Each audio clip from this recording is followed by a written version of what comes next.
And don't be checked out the video.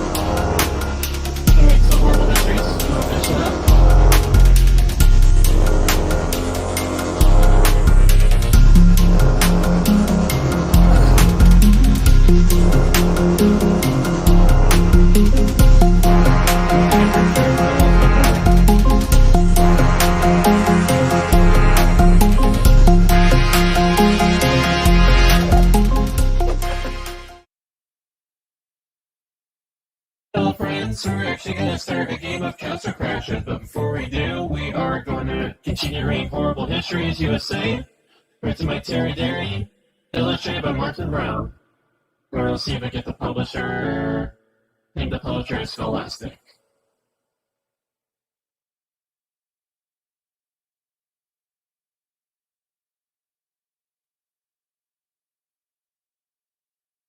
Alright. So,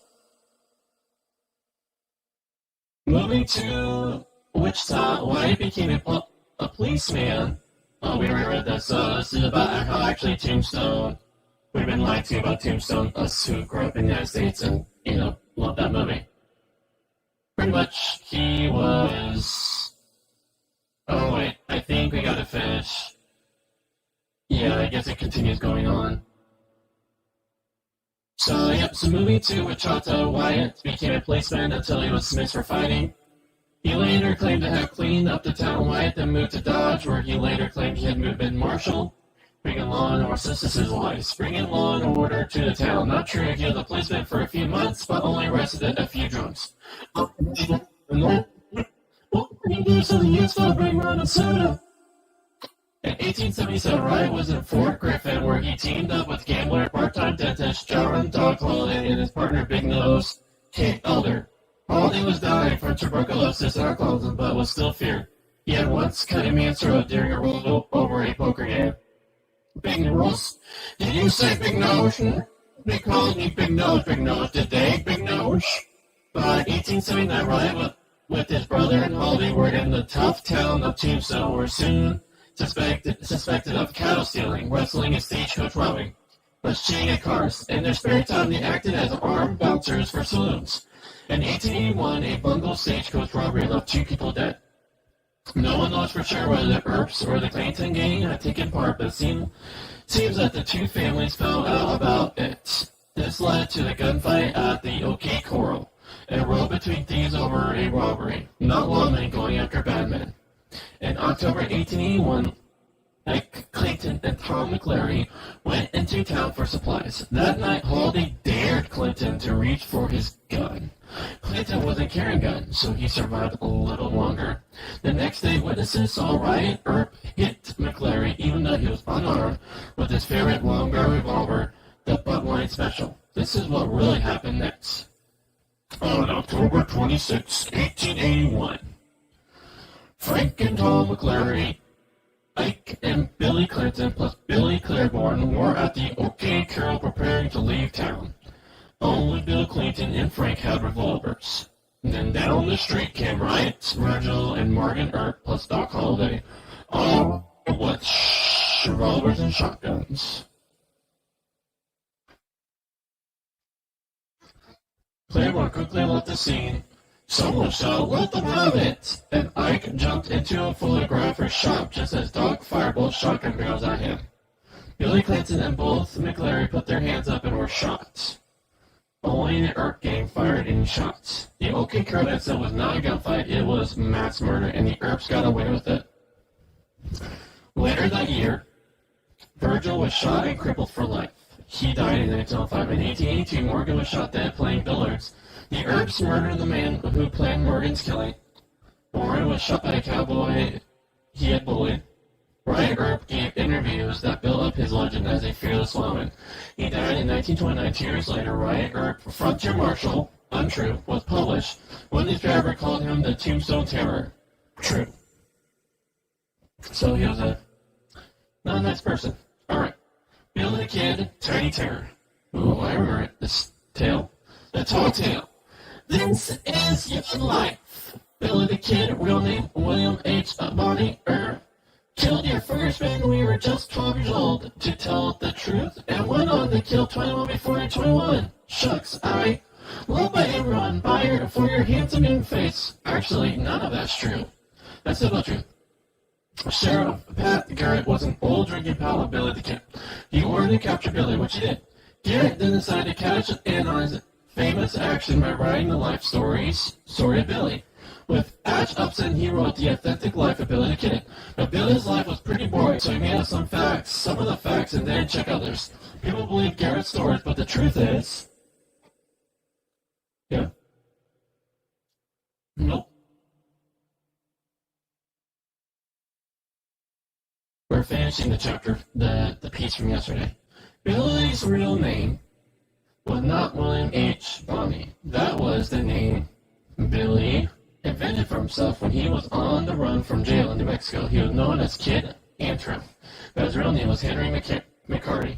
He did not kill his first victim, he was told. Billy was 18 when he killed a blacksmith called Wendy Cahill after an argument. Billy even owned a gun and killed him with Wendy's own gun. His life of crime started with the glorious theft of some laundry. Billy did not kill 21 people before he was 21. He probably killed 8 at the most in his whole life. Billy was not a handsome hero. He was famous for his rabbit teeth. It's sort of Bugs Bunny with a pistol. In fact, Henry McCarty, aka Billy the Kid, was just one big loser. Just before Christmas 1880, Billy plus 4 friends were trapped in a shepherd's hut by Sheriff Pat Garrett and his posse at Stinking Creams. Come out with your hands up! One of the gang was shot dead before the other surrendered. After his trial, Billy was sentenced to death, but he killed 2 prisoner guards and escaped. Garrett hunted Billy for another 3 months before he finally killed him in the ambush. Garrett was eventually killed by Wayne Brazel, who was tried for murder but set free. Maybe Brazel and the judge didn't like Garrett's books. The Wicked Wild West. The roughest, toughest. Man, I'm getting thirsty from all this. For some reason, really thirsty really easily today.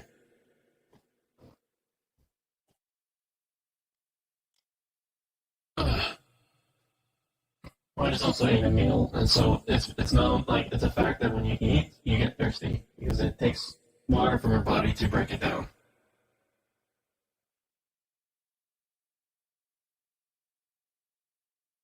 Mm-hmm.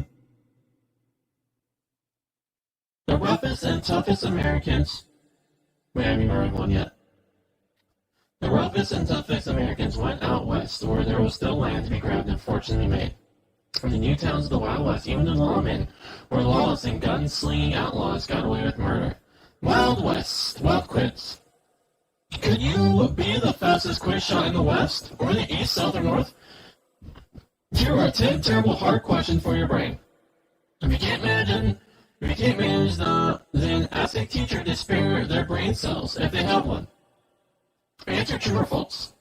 Wild Bill Longley was shot by vigilantes and the shooting saved his life. So you gotta say either true or false.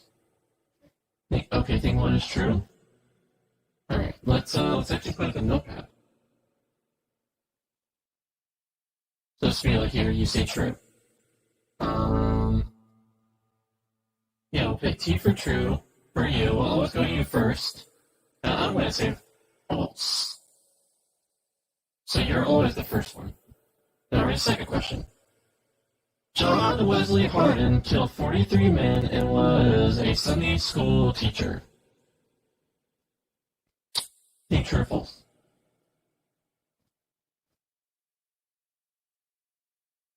Think false? I'm going to say true.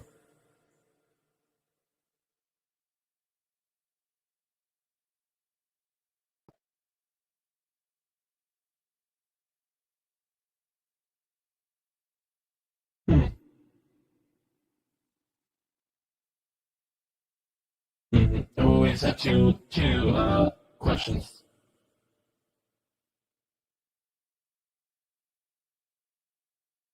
Well, whenever we go through one, then I'll put it in, and then we'll just continue. Tell Horde made the rope he was hanged with. I want to see it through.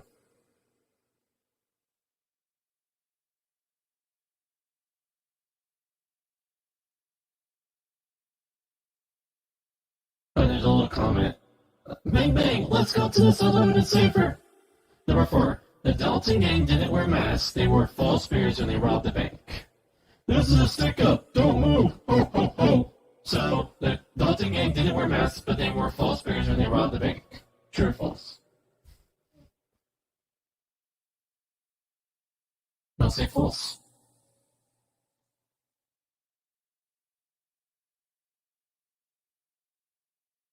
Number 5. Sure, that's a notepad for you. Lawmen could capture villains, dead or alive, but they prefer them dead.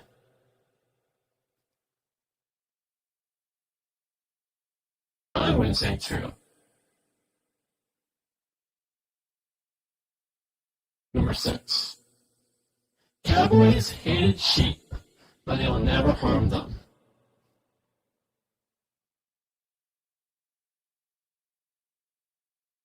I'm definitely going to say false to that.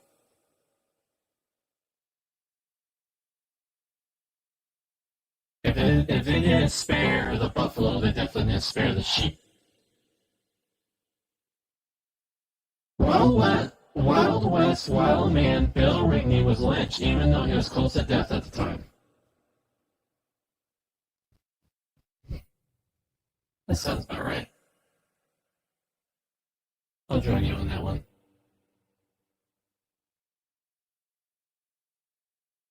Saloon bar singer Belle Starr lived a rough life, but became a nun and died peacefully. I don't think you got the hang of this. Let me say true.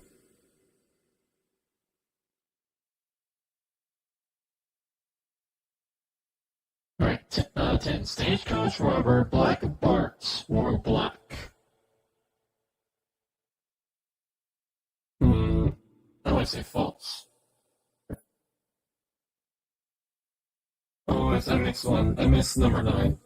Little Britches Stevens escaping shot because Little Britches was a woman. I'll say true.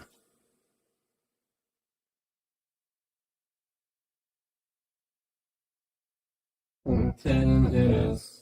Okay, you say true, I'll say false. Alright. So the answer to number 1 is true. But you're right, true. Killer William Preston, Wild Bill Longley, was captured by vigilantes along with a horse thief, Tom Nelson. Both were hung from a tree. As the vigilantes rolled out, the vigilantes fired shots back at the swinging men. One bullet cut the rope, and Wild Bill fell to the ground, still alive. He left Tom to hang. Nice man. Bill was finally hanged again in 1878, age 27. This time, there were 4,000 spectators at his execution. After he had hung for 11 minutes, the doctor announced he was dead. But legend soon grew that Bill had survived, that he had bribed a doctor to rig a harness under his shirt to prevent the noose from working. Bill then escaped to South America when the ship Lusitania was sunk in 1915. One of the passengers was W.P. Longley from South America. Did Wild Bill survive hanging twice? Alright, question 2. So true. So I got that one. You said false. True. Harding killed anyone who got in his way. Only 6 of the victims were gunfighters. He once crawled under a tent to sneak in to see a circus. When the doorman tried to stop him, Harding shot the man, and he wasn't clowning. Harding was eventually caught and was sentenced to 25 years in prison. In prison, he studied law and ran the prison Sunday school. He was released after 16 years and settled as a lawyer in El Paso. In 1895, Harding was drinking in a saloon when he was shot in the back of his head. His killer, John Salmon, was set free. He claimed he shot Harding in self-defense. Alright, 3 is true. No, you got number 2 you got wrong. You said put false. And number 3 you put false, but it was true. Number 3, true. Tom Horn was a lawman who became an outlaw. In 1880, he had a job as a detective sent to track down train robbers. Many he simply killed. He always left his calling card, a rock placed under each victim's head. By the 1890s, he had become a self-employed assassin, working for cattle ranchers and killing off their rivals. In 1902, he killed 14-year-old Willie Nichols, son of a shepherd, as a warning to his father. He was tried and hanged November 1903. He twisted the rope himself. A photo of him making the rope was taken and proved to be a bestseller. So far, no news is good news. So 4 is true. And you got that right, Charlie. True. In 1892, the Dalton gang rode into... Oh, yeah. So you got number 1 right. You got number 4, and I got number 2 and 3, so we're tied right now. True.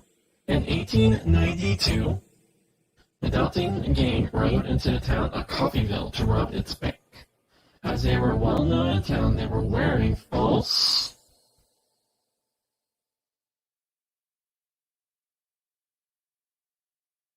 whiskers as disguises. It didn't work. They were immediately recognized, and when the robbers came out of the bank, the marshal and his men were ready for them. Grant Dalton was badly wounded in the gun battle. But as he fell, he shot dead the marshal who had shot him. Before Grant could do any more damage, John Chloe, the president of the local rifle club, shot him through the neck. Bob Dalton, the leader, had also been shot but continued the fire, leaning against a barn. The ever-helpful Chloe shot him in the chest. Emmett Dalton was hit 16 times but recovered. He was the only survivor from the gang. He went to prison for life and died in 1937. Say, isn't that Emmett Dalton? So number 5. False. You got that right. So 3. You have 3. I have 2. Lawman would usually lose any reward or expense if an outlaw was killed. Then, if no one claimed the corpse, the lawman had to pay for the burial too. So no lawman killed unless he was forced to. Killing the murderer, Jason LeBrand, cost Deputy Fannin $60. Judge Parker paid lawman 60 cents per mile for tracking the outlaw, $2 arresting him, plus 10 cents per mile to feed and transport the outlaw back to justice. Number 6. False. So I got that right. So we're both, I think, 3 and 3. In 1880, Texas cowboys cut the throats of 240 sheep. Or number 6. In 1887, 2,600 were burnt alive. This is part of the Range Wars, where the cattlemen fought shepherds for precious land. Interesting. So much interesting. I didn't know about that. Number 7 was true. You got that right. Yep, so you have 4, I have 3. In 1883, in Miles City, Montana, Charlie Brown was a popular saloon keeper. Troublemaker Bill Rigney came into Charlie's saloon and became very drunk.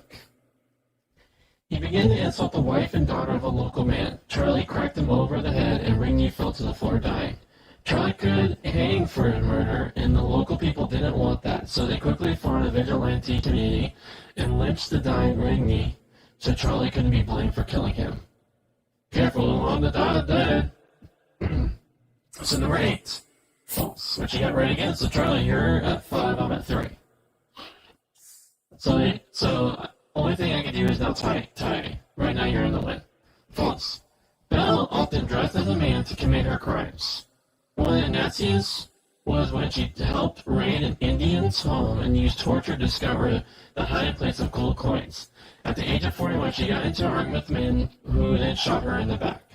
As she fell to the ground, he shot her in the face. She kept nice company, didn't she? Bella was murdered, was a member of several outlaw gangs, and saw her 2 outlaw husbands gunned down. Shot in the back while Lisa makes a change from being shot in the husband. So number 9.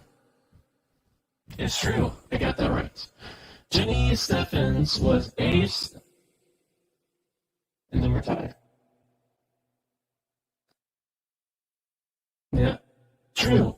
Jenny Steffens was aged just 16 from a respectable family when she met Bill Doolin of Bill Dalton's gang at a dance.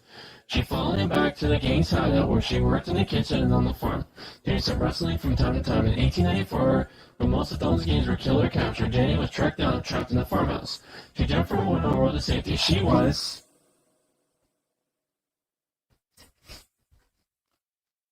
She was chased by a lawman who shot her horse because he could not shoot a woman. Brilliant! After a struggle, she was captured and the lawman then spanked her. Huh. She went to prison for 2 years and died of tuberculosis not long after her release. Not all women were so lucky.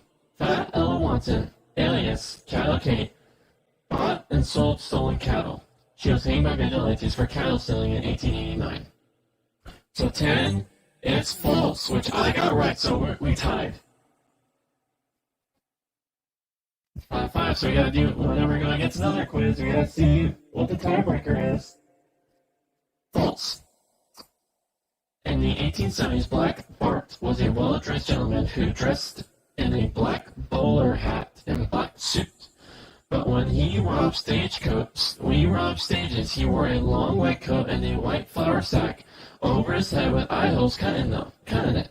He only ever said 4 words: "Throw down the box." What did he say when he pinched the flour sack from a baker? "Give me the dough." Flour dough, get it? Oh, never mind. Bart's other odd habits was leaving poems at the scenes of his crime. His first read, "I labor long and hard for bread, for honor and for riches. But on my cords too long you tread, you'll find here sons of Black Bart the Pope." Bart was caught and turned out to be an elderly, respectable gentleman. Lawless Lawman. Some of the Wild West characters are not all they seemed, and not at all like John Wayne or Clint Eastwood in the movies. In fact, sometimes the sheriffs and judges were the worst crooks of all. Henry Plummer. Henry began work in the 1850s when he killed the husband of the woman he fancied. Sending her flowers would have been a less messy way to show his love. After the usual career of killings and robberies, he was elected sheriff of Bannock, Montana in 1863. Set a thief to catch a thief, they say, but then he ran an army of 200 outlaws called the Innocents. Their favorite trick was robbing coaches carrying gold, which had been specially marked with chalk by an accomplice. He was finally betrayed by some of his gangs in 1864. He asked his townspeople, "You want to hang your own sheriff, will you?" They did. 24 other innocents were also hung. "Why are you hanging me?" "'Cause you're an innocent man." It's actually a pretty funny one. Wild Bill Hickok. James Butler Hickok was born in 1837 in Illinois, the son of a preacher. He was a liar and a booster. He gave himself the nickname Wild Bill, but others called him Duck Bill because of his big drooping nose and jutting lips. He tried to hide those under a large mustache. He worked for a freight firm and managed Rock Creek Station. When 3 farmers went to the station to complain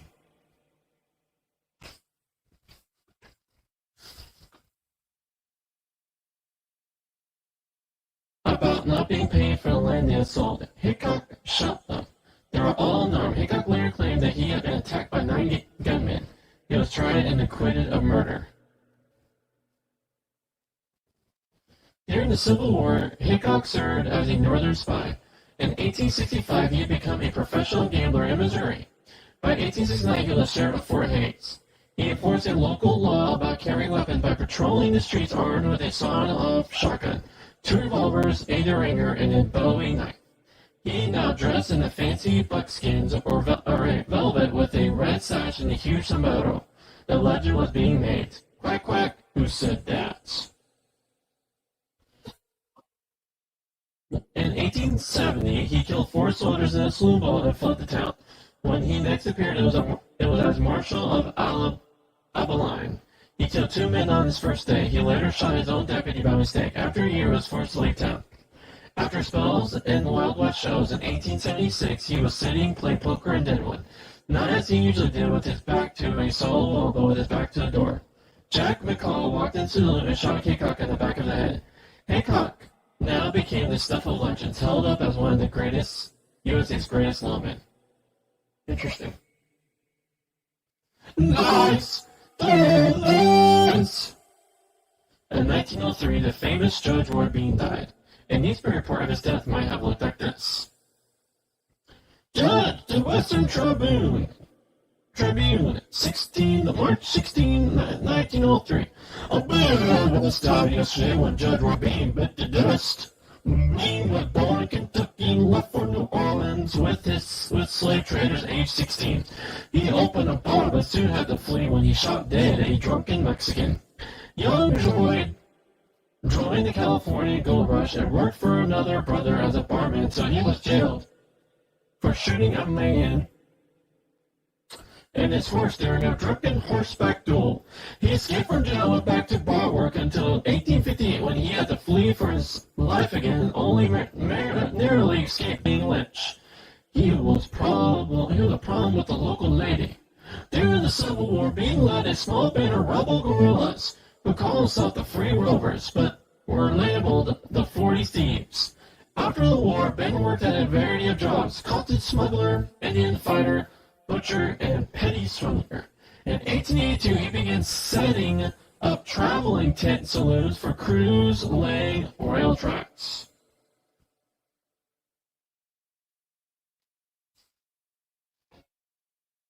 At Eagle's Nest in Texas, he was actually appointed justice of the peace, still running his tent saloon, which his jail was a tree to which he chained the criminals. In 1882, he moved to Vine Garden, named after the local scorpions, and built a saloon. This he named Jersey Lily, after the actress Lily Longtree. His spelling was never very good. Bean's court was held on the saloon porch beneath a sign claiming him to be the only law west of the Pecos. The town changed his name to Longtree Group. Recently, he was sent the judge a pair of silver-plated revolvers which he used as hammers to get order in court. There were arguments over how many people Ben had executed. Figures ranged from 0 to 23 shootings, plus many more hangings. One of his favorite punishments was to order the guilty prisoner to buy drinks for everyone in the saloon. Planted Bean. Thanks to this great man, the West was a safer place, unless you happened to be a victim. Of course. Oof. All of which had nothing to do with the old joke. Heard about Justice Smith, the judge, lost his clothes in a poker game? Yep, now they call him Justice Underpants.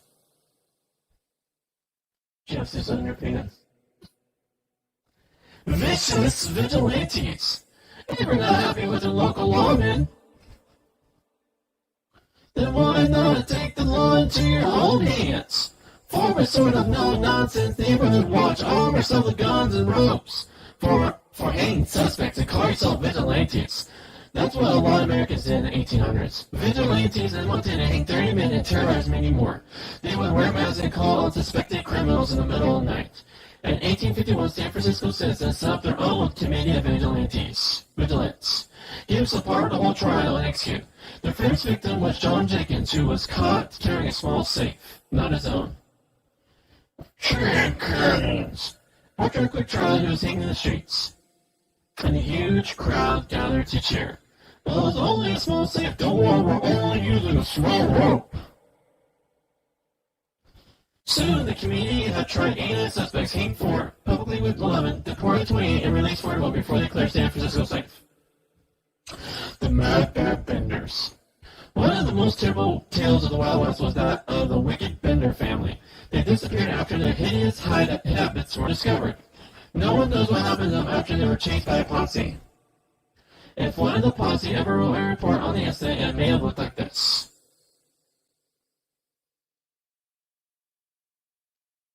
Alright, Charlie, after we read this little article about them, then we can call it okay. About the Bender family. So it looks like it, yep. Top secret. Report of the cruel crimes and dreadful deaths of the Benders. Report by Luke Duke, only be opened in the event of my death. I guess the store started in the fall of 1873 when the sheriff dropped by. Look! My wife cried as I sat in my rocking chair picking up my toenails. Look! Look at what? I asked her, spat some toenails at the old dog by the fire. I meant to hit the fire, you understand? Bob Mason hit the old dog. She was right for hugging the fire. Luke, she said for a third time. That's her name. So it is, I said. What do you want, woman? I called a woman because I can't really remember her name. Could be Sarah, could be Jane, could be neither. There's a tap on the door, she said, and looked scared, and then looked scared than a turkey when it sees an axe on Thanksgiving Day. A tap on the door, funny place to put a tap. I muttered and picked a big hunk of nail off my big toe. Tasted just fine, better than my woman's cooking anyway. Answer the door, Luke, she said. I sighed and pulled my boot on and walked to the door. The sheriff stood there. Howdy, Luke, he said. How did you look? I said and scratched my head with the toenail. How did who look? I said, howdy, Luke. That's your name? That's my name. Don't wear it out. Now what can I do for you, Sheriff? I asked him polite as pie. I need a few good men to make up a posse, he said. I got a dog, but I got a pup. I told him, no, a posse, Luke. A group of a dozen honest men, but no, a posse. Luke, a group of a dozen honest men to catch a group of the evilest people you ever saw. He said, and he was sweating so much his armpits were stained black with the wet. He didn't smell too good neither.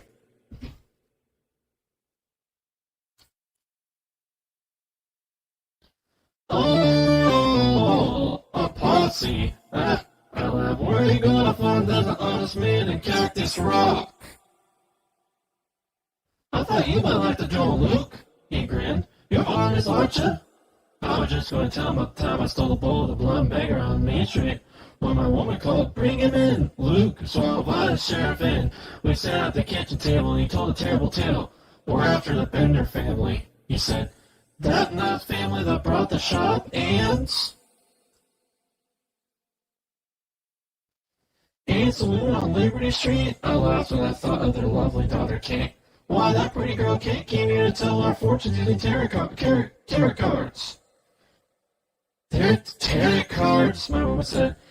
And I sent the girl back and don't know what her game was, but she was up to no more good than the coyote in the henhouse. I was just going to argue when the sheriff cut in. Then you probably saved your husband's life, Mary. I never knew they called her Mary, I swear. Shame, she muttered. Anyway, the sheriff went on. Mom and Pa Bender came to town last summer with their son Jake, a bit of a feeble-minded boy, and their daughter Kate. Not the only one that's feeble-minded around the stand, my woman muttered. I couldn't think who she meant, though I didn't like the way she looked at me. The Benders opened a shop in a saloon bar on Liberty Street and seemed to be doing good trade. But Kate went out every night, flirting with young strangers in town and taking them home. Disgraceful, my woman said, and she gave one of those snouty sniffs up her nose as long as the vulture's beak. Trouble is, the sheriff went on, those young men were never seen again. He lowered his voice and slurped some coffee before he went on. One of the young men was followed by a friend when Kate took him to her home. The friend looked through a chink in the curtains and saw the young man sitting down there. There was Ma Bender, Pa Bender, and Kate sat at the table. There was no sign of the feeble-minded kid. Probably went to bed to rest feeble-minded, I said. The sheriff ignored this common sense and continued. The young man had his back to the curtain. He and his friend saw Pa Bender give a signal with his hand. The curtain opened and the feeble-minded son stepped out. He had a heavy hammer in his hand. Probably a loose nail on the floor, I nodded. He brought the hammer down on the strainer's head, crushed the skull to a pulp, the sheriff hissed. My woman groaned. Killers, she sighed. Knew they were up to no good.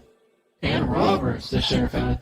They went to the stranger's pocket, then they opened a trapdoor in the floor and dumped the body in the cellar. Naturally, the stranger's friend came to tell me a terrible story of what he'd seen. You arrested him, my woman asked? I guess the young man must have made a noise when he saw what happened. He thinks to me I cried, whatever. By the time I got there, the Benders had gone. We found the body in the cellar this morning. We dug in the yard and found another 11 bodies. Sure glad they're gone, I laughed. Town's a safe place. My woman scouted me like a hog with indigestion. They have to be caught and brought to justice. You have to go after them, Luke. Help the sheriff catch them. I didn't like sound that. I didn't know where they're going. I told her, no, but you got Old Blue. Who's that ass? I didn't remember having no friend called Old Blue. The dog, she said. Only the finest restaurant right out of the whole Kansas. If the dog smell had been damaged, about the scent of your feet, she added. And so Old Blue and me set off with the sheriff and a few other guys on the trail of the Bender family. And that's where the secret comes in. The dog tracked them 10 miles to an old abandoned cabin near the border. It was nightfall by then and dark as a skunk's belly out there. The sheriff looked at the men and said, they're in that cabin. If this dog knows telling the truth, call him out. One of the men said, got to make sure there are the Benders. I said, someone needs to go and have a look. Good thing you do it. The sheriff said, me? Yes, you know Luke. Yes, you look Luke. We take a look. Look, we'll know. So they handed me a torch and lit it from a tinder box. I crept up to the window, and that's when it all went wrong. There was no glass in the window, just an oiled cloth to keep out the draughts. I tried to push the cloth to one side, but I forgot I had the torch in my hand in a second. The cloth had caught fire, and the wood cabin was ablaze. I ran. We could all hear cries from inside the cabin. But it didn't last long. Are we going to save them? I asked. The sheriff shrugged. They only hang anyways. Best to let them fry, Luke. And that's what we did. Of course, the governor of Kansas wouldn't like it. They'll say we took the law into our own hands and execute those Benders on trial, so we went back to town and said we couldn't find them.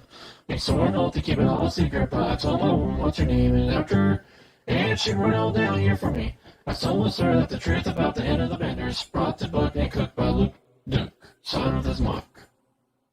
The rumor said that the family had been caught and burned alive.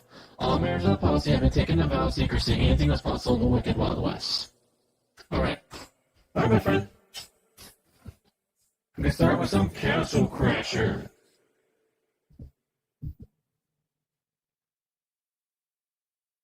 I'll just go ahead and start the game, and then I'll have to invite you.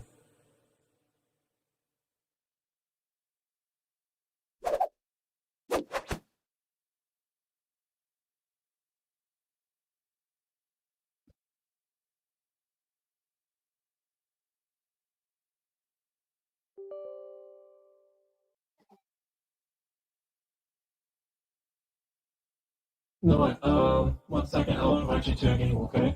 Just wait for my invite.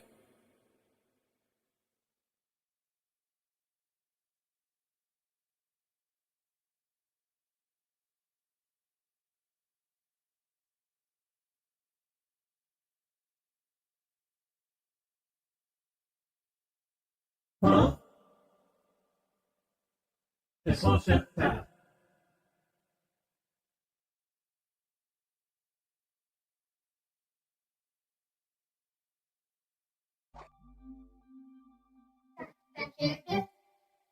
Yep. Well, well, very tiny. Well, I gotta, like, change the game.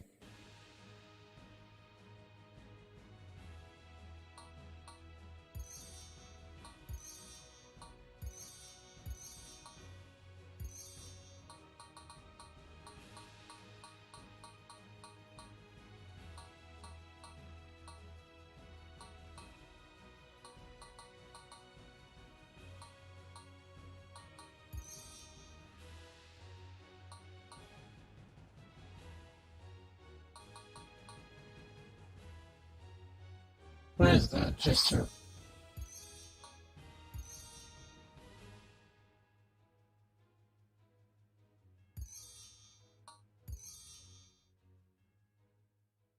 No, I'll invite you.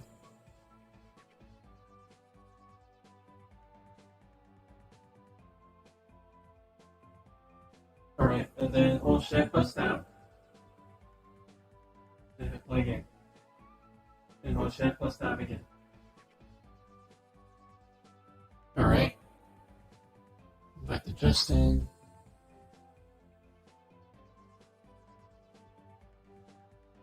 I don't know, let me take a look.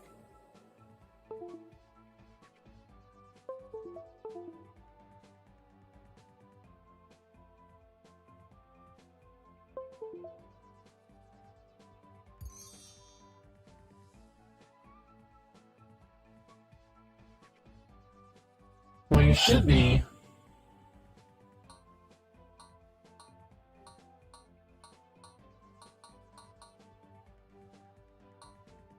leave. I want to kill it really fast. Hit escape.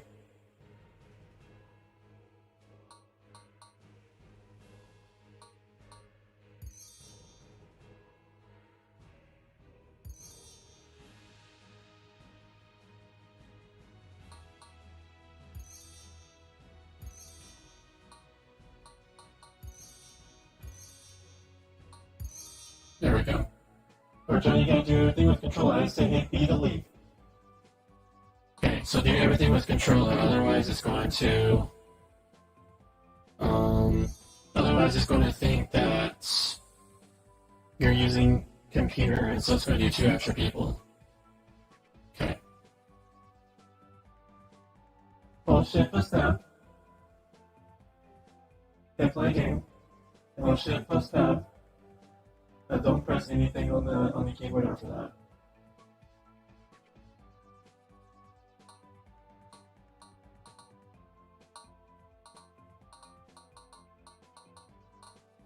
Yeah, because I own the game and you don't. That's why.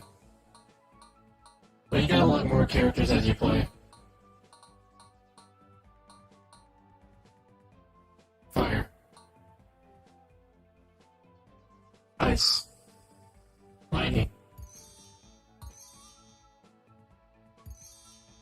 Press it again.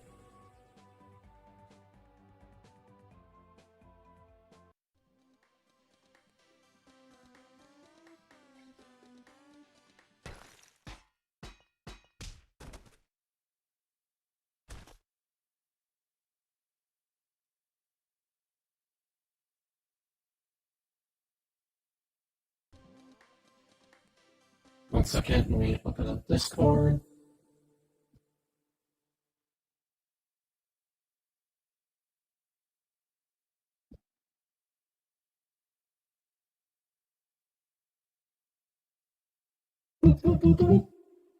Here, all this is set to the right things.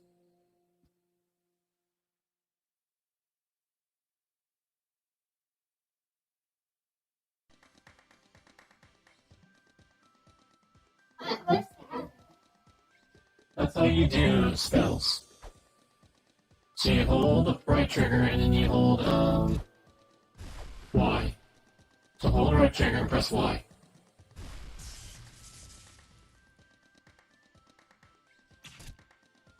Oh, looks like a money, money, money. Presents.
Let's take it on this way.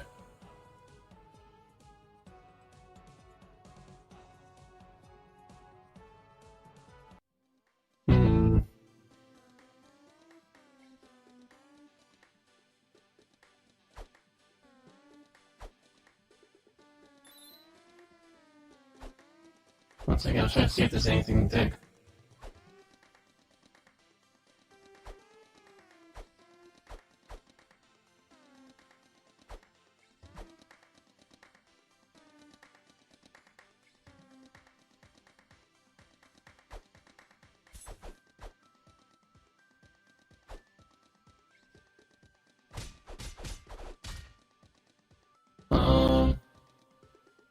like left trigger to use shield, but I don't know if there's a rule.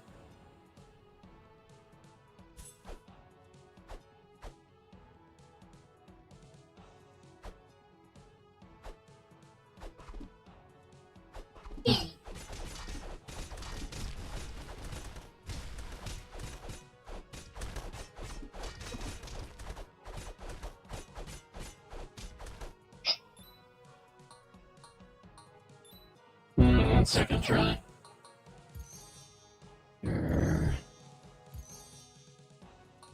Oh, here we go. Let me turn off the gore. Let me restart the game. Reset the game. Alright, John, we need to restart it, so I need to turn off the gore.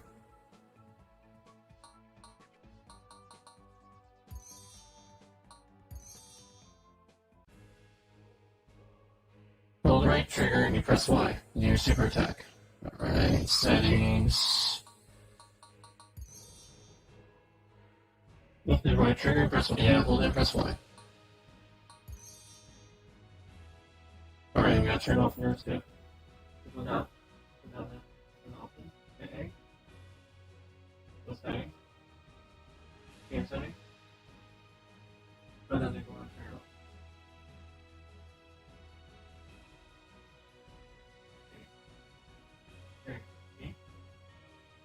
Alright, I'll re-invite you.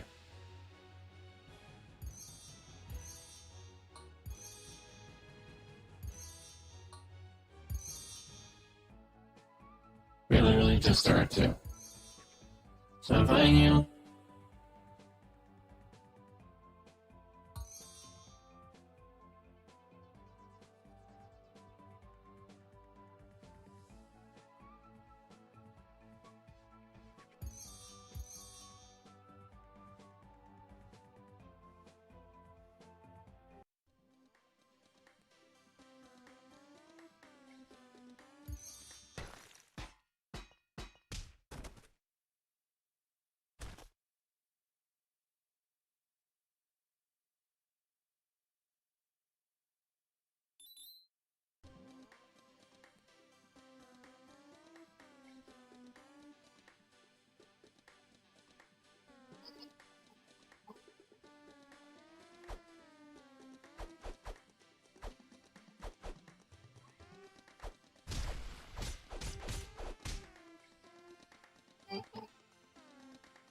Look at the blue bar.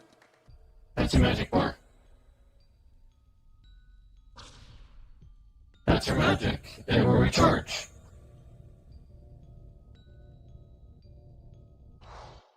Well, besides health. Health you have to grab or use potions, so you would definitely want to save your potions.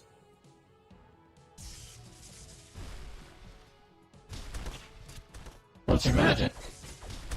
There's no such thing. You get a strong attack with Y.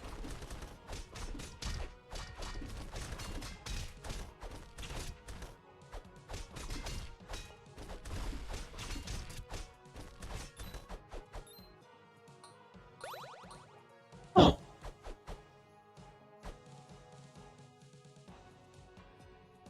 Yeah. Let me look at what's this do? Strength, and do you want the pitchfork? Okay. You look at this. There's no numbers. There's the blundering out. I'll take the mace.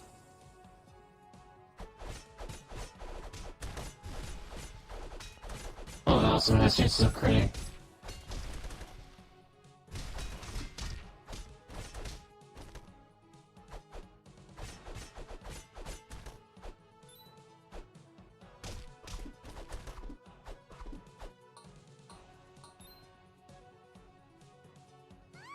Alright, 1 second. Step back for a second. I need to check something.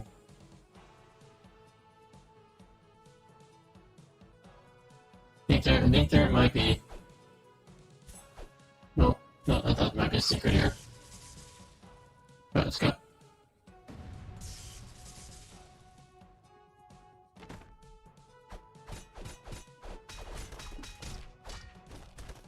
No, you can only pick it. If you walk by and automatically request, that means you can pick it up.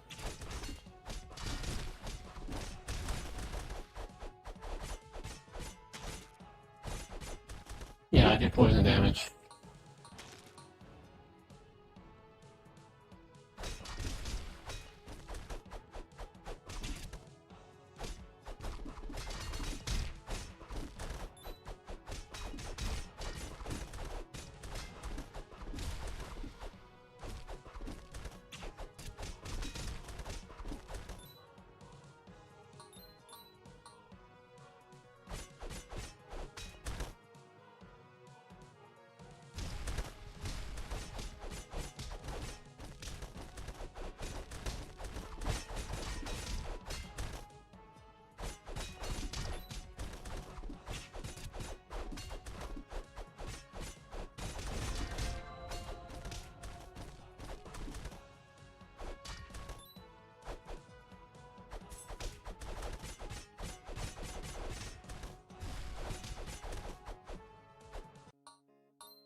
So you guys look at what weapons I have. Some of them require stats. Oh, we got that. I do have gold pets. Did I play this game already? It may not let you grab it since you actually don't have the pets. Alright, I gotta read over it. Is any of these?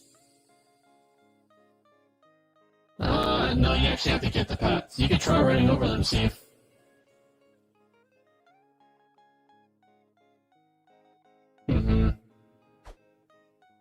Alright, I think we're good here. Actually, let's go to the very end. Let's make sure we got everything.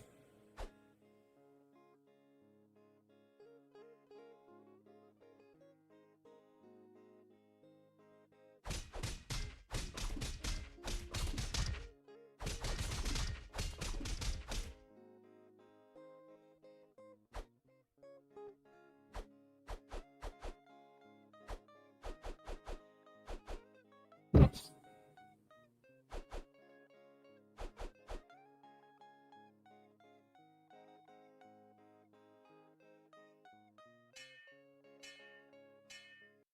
These are what weapons I have.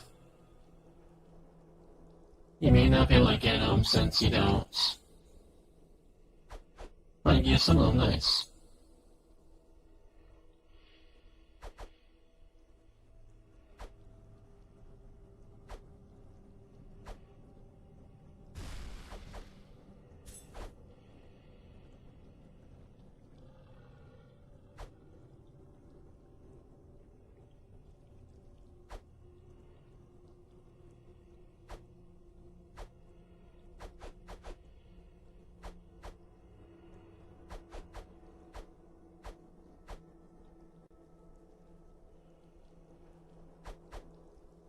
Yep, so these you have to be at least level 10 to use, and I've unlocked these before.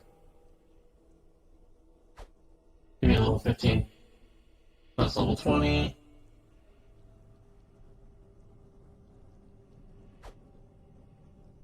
Alright, let's go.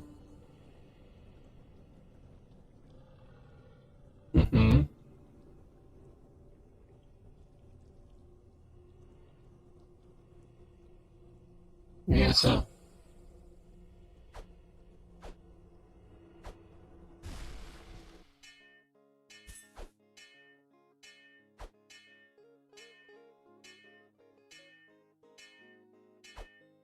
Alright.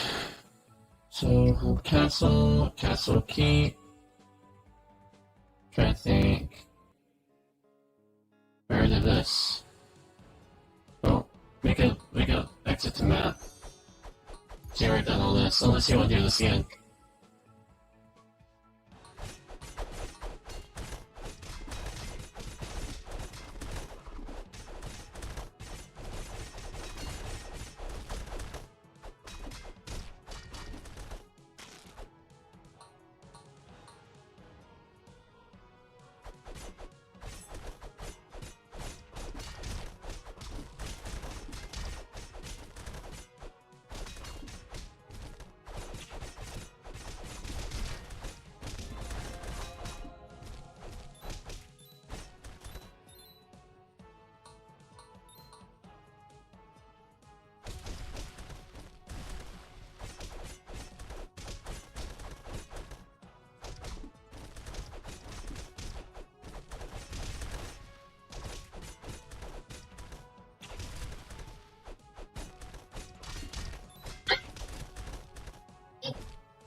Get the apple, Charlie. Mm-hmm.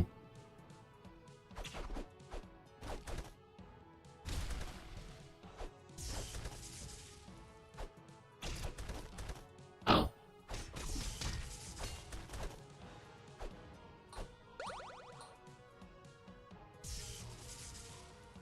That's a team. He's trying to revive him.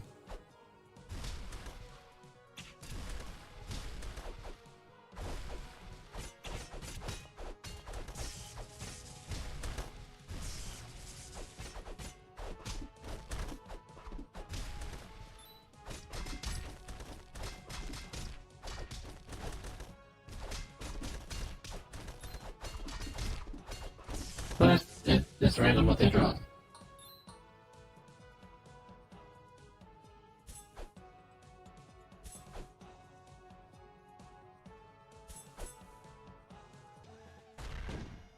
Kind of. Careful, don't be.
Get the banana, Charlie.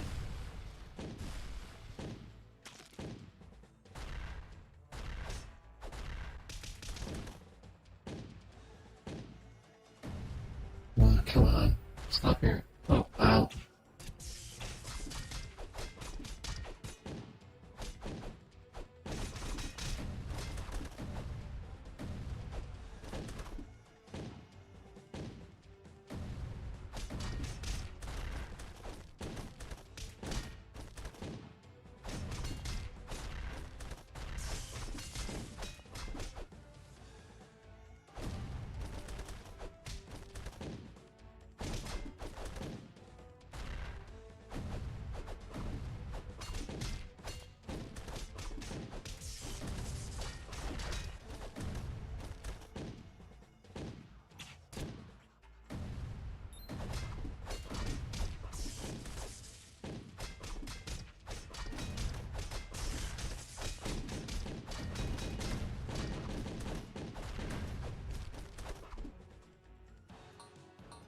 Get the hell, Charlie.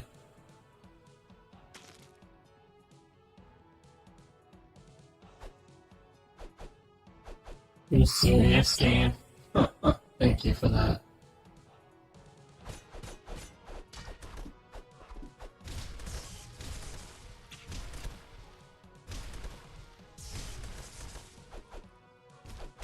But if you have a shield, make sure to use it.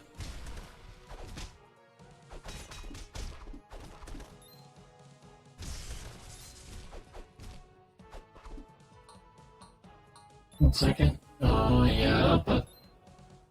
Please don't rush me, my friend.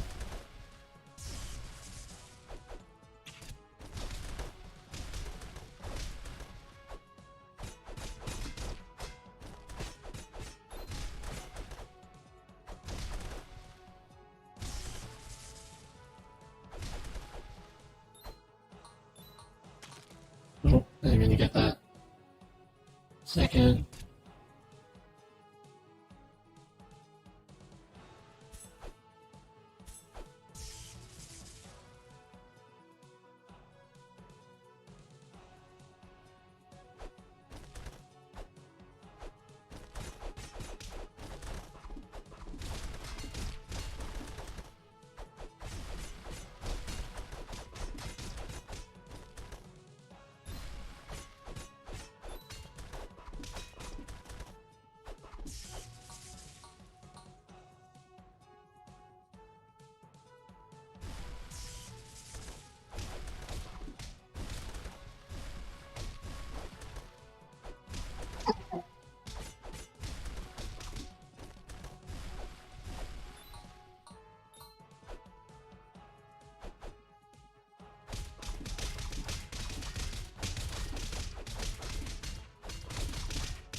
Oh,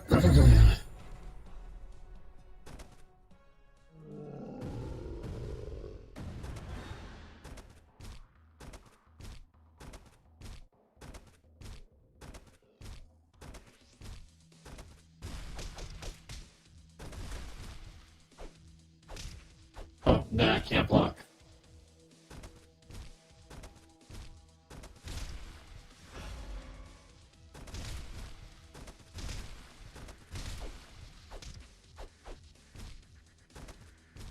No.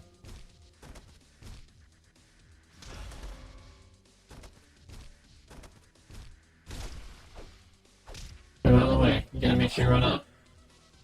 Swing up left to right. Now you can block.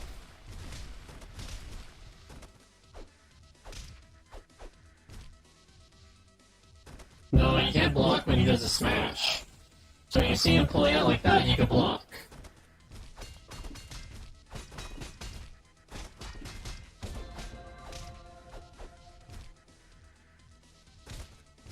You're stuck on the ground.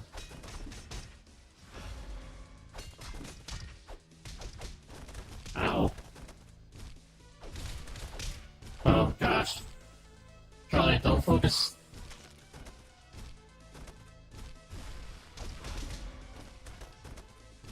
No, Charlie, we gotta focus on it. It's just a quick ad.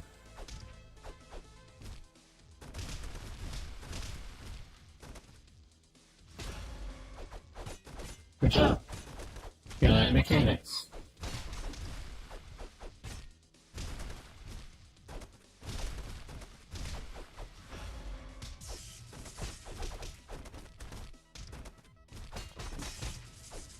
Done.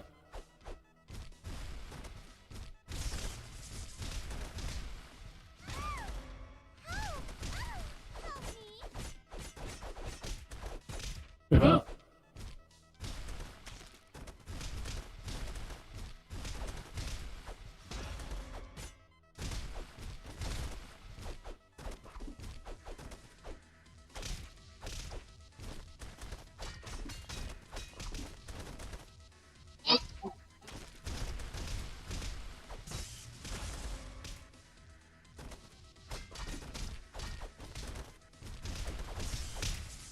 Oh, we both got hit by that.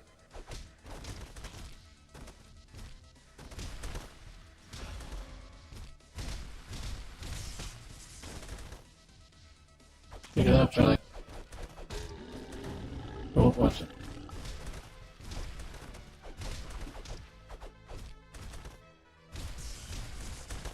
He's down.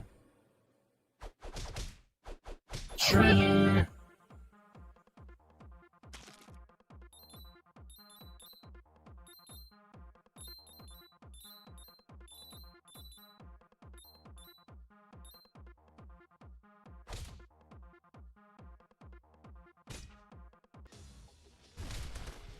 So we now have to fight for the woman.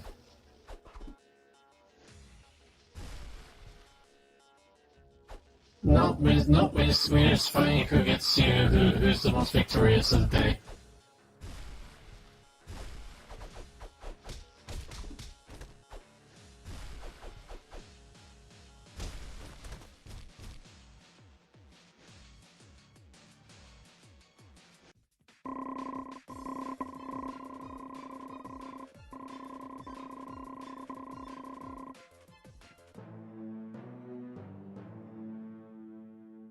Yep, you unlocked a new character, Charlie.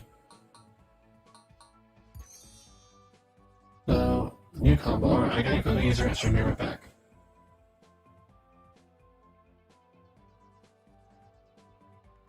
Yeah, you just go right. Wherever you open points and punch straight, magic, or mercy.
second. I just gotta do something quickly before, but you can check the doc if you want to.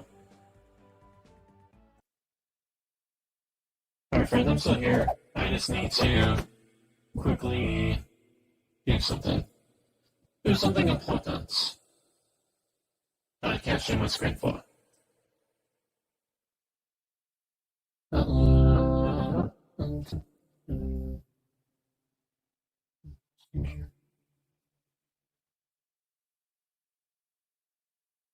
My old account, yeah.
Yes.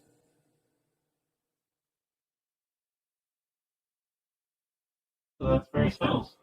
You hold that and you press 1 on your spells. If you're not in that form, you can't do spells. You have to put more points in the spells, so you have a lot more points for spells.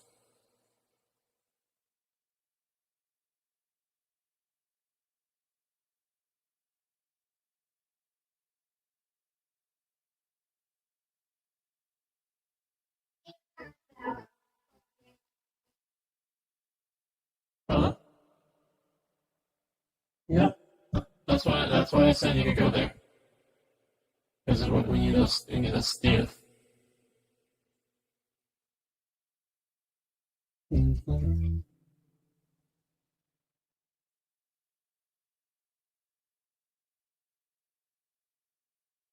Second. Just send a quick message, and then we'll be back ready to do things.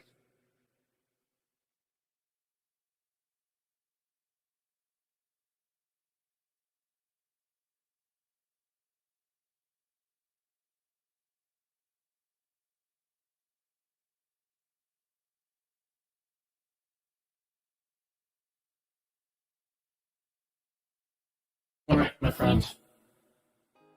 We probably have time for like one more match, and then we gotta take a break, okay? Let me hit live.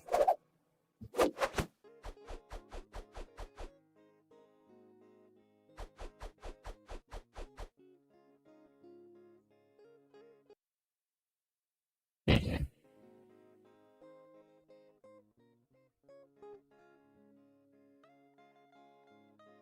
This game controller sport is very frustrating.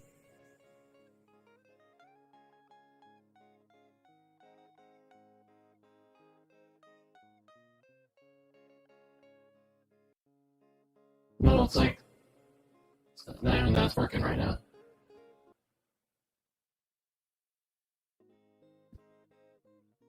Not even that's working. The heck game.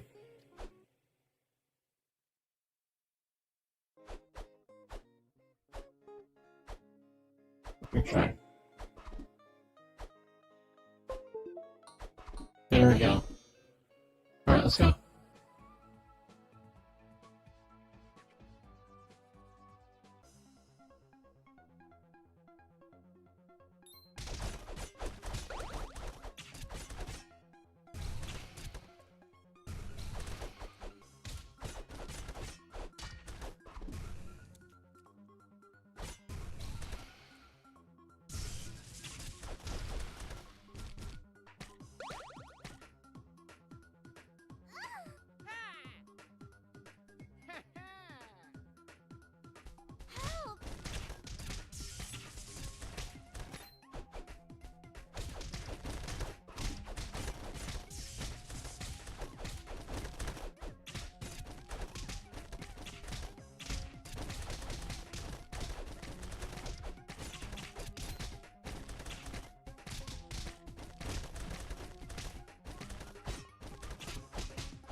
Something to jump on if you want to rock it.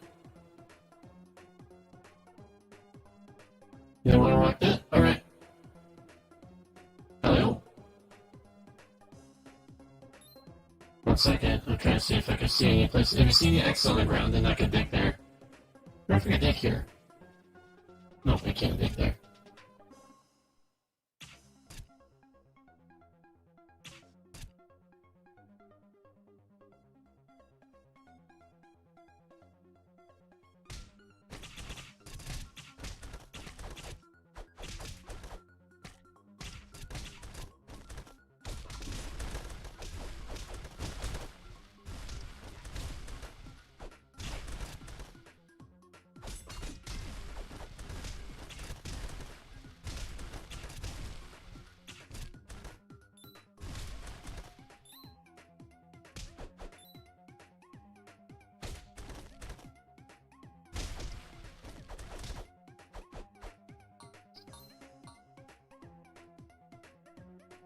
Oh, here's a place to dig.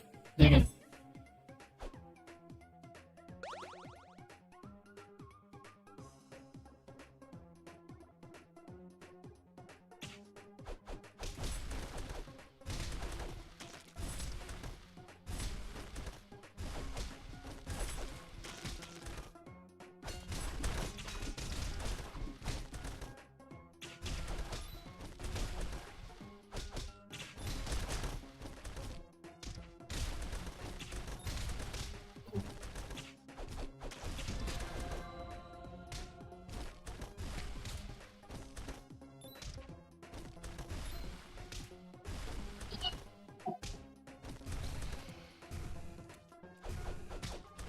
No. You can't fight right now. 1 second, Charlie. Well, you missed a pet, I think. There's a pet that you could have gone. See if you go back. Okay, look, walk behind that building. Walk behind that bush. There you go, you got that.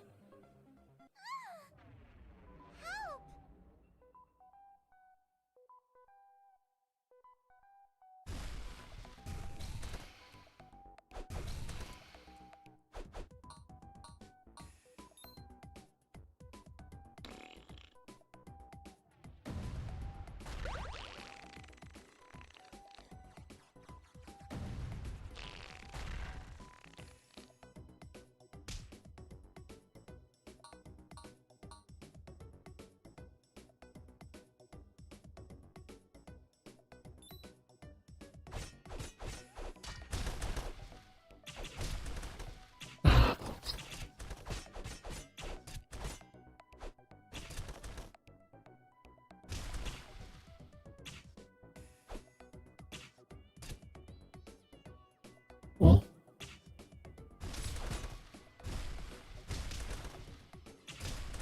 we gotta get in a place where I can. Nope.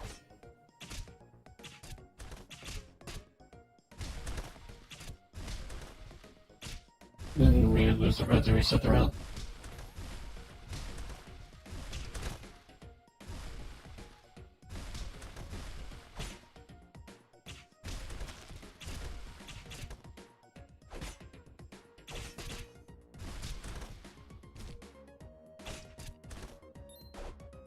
Charlotte, I've been blocking. Please don't backseat drive.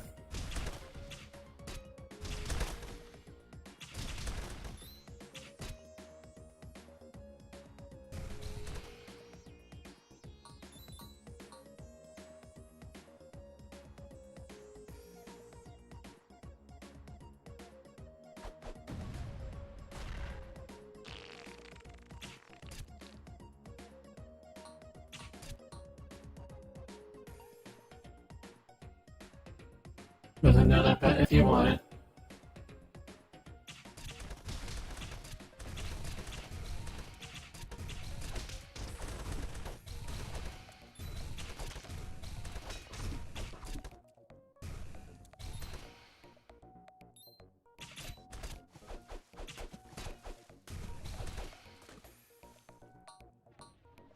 One second.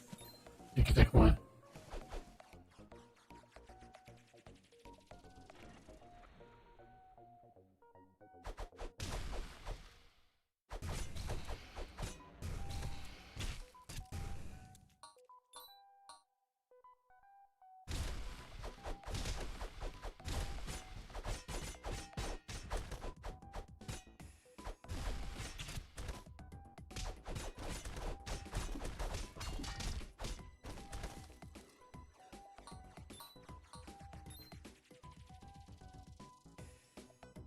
You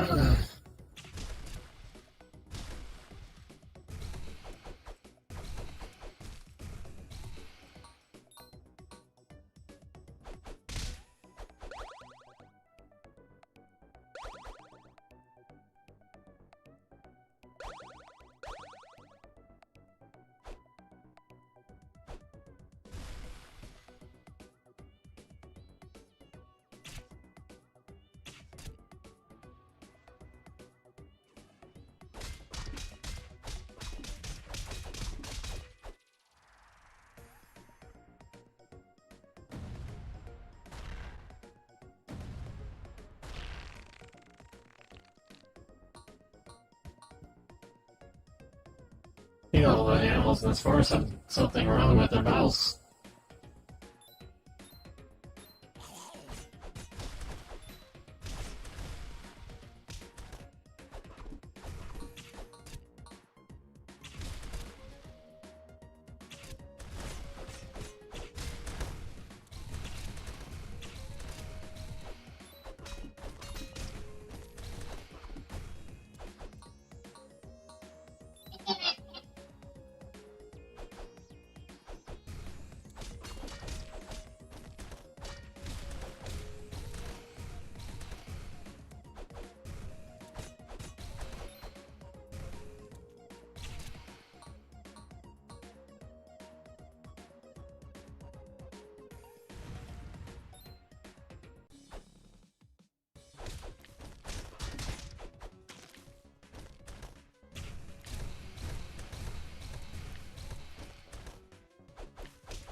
Oh, ow.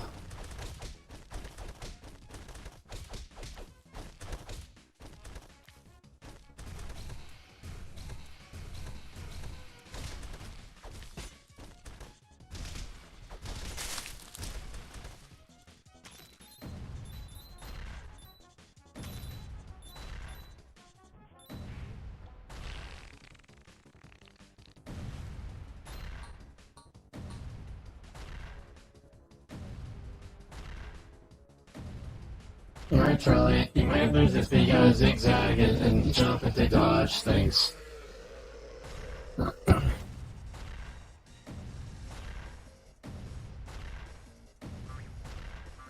So follow the other deer. Do what they do. You automatically go in the right direction.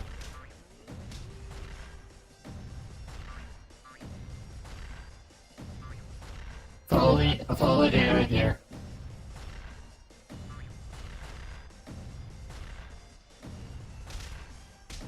Oh, balls. Gosh darn it.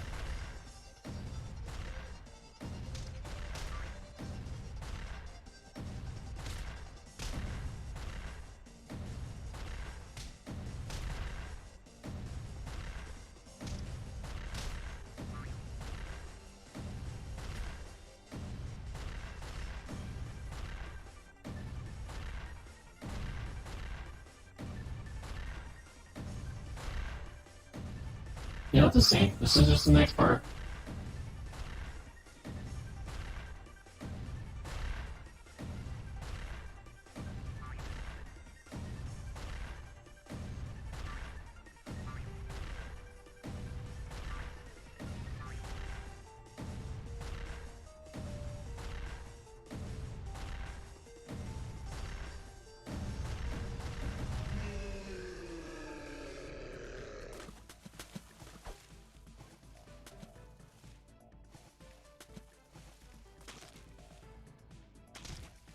Oh.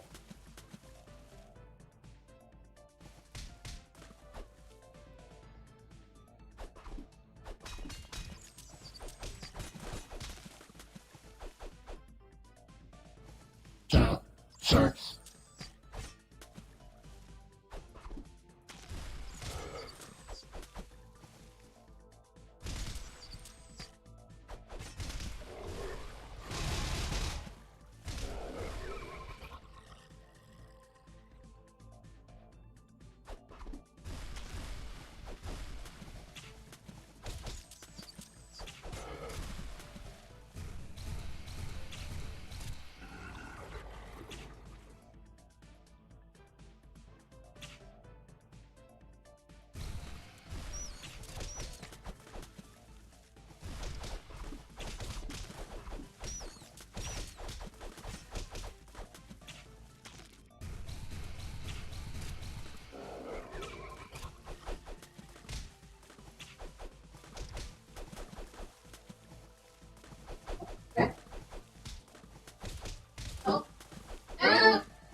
Yeah.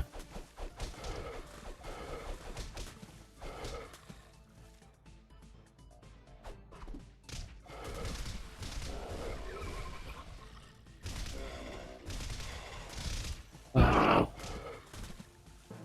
Darn it. Alright, Charlie. Oh, brilliant.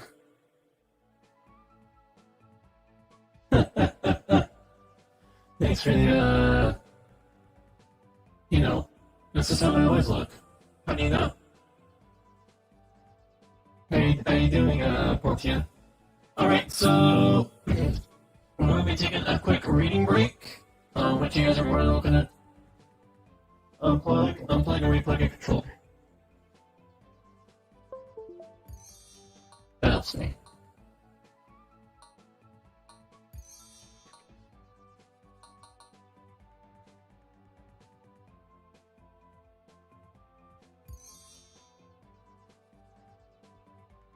Alright, so we're going to be taking a quick reading break, which you guys are really welcome to stay with us through. We're reading, pretty awesome book. I really enjoyed it. Alright, Charlie, gotta minimize it, my friend. There we go. Ooh. Alright. Is that? Alright, and so... Boop, boop, boop, boop, boop.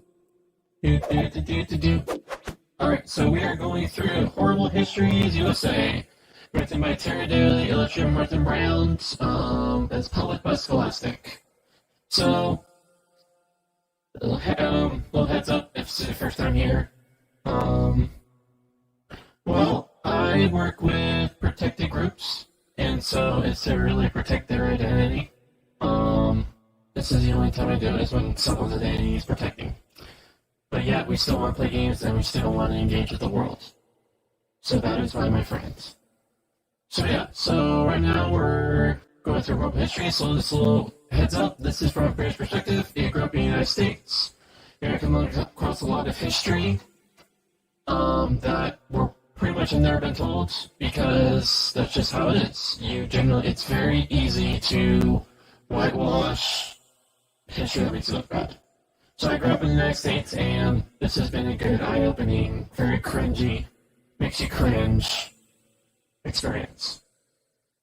Alright, we're getting close to the end now, if you're just joining us. So we are at The Wild West woman. So it kind of started at the very beginning, and now we're going through the Wild West and our horrible histories. Wild West woman. Women in West were tough. They had to be. They were also given some pretty odd nicknames like Calamity Jane. Jane said her name came from fighting Indians, riding shotgun, a stagecoach, and so on, but really she got her name as a barroom girl who smashed up saloons when she was drunk. Which was quite often. Calamity Jane was born in 1848, and her real name was Martha Canary. Canary? Wow, she must have been a bit of a tweet. That's such a bad joke. Canary's a bird, if you don't know. She often wore men's clothes, and worked as a laborer. In 1875, she joined a U.S. Army expedition against the Sauk Indians as a male mule skinner. She was discovered when she was caught swimming nude with mule drivers and thrown out. In 1886, she was working in bars in Deadwood, where she spent the rest of her life. She died in 1903 of drink. Well, they put up drink, so maybe, yeah. Many names. Calamity Jane is one of the most famous Wild West names, but not the funniest. Here are 10 more real ones. Can you fill the blanks with the woman below that come up with the whole story? Cowboy Queen. So Charlie, here we're going to try filling in overview. So Cowboy Queen. Okay, come here. So fill in that blank. Cowboy Queen. What do you think that blank should be? It could be whatever, like Poopy. Cowboy Queen Poopy. Poker Doker. Alright, number 3. Blank mustache. Black mustache, okay. Jolly Polly. Diamond Tooth. 6. Sad Story. Sucks to raw. Number 7. Blank the pig. The raw pig. Blank the tongue. Poop the tongue. Alright. Glass eye. The waddling. Waddling poop. Alright.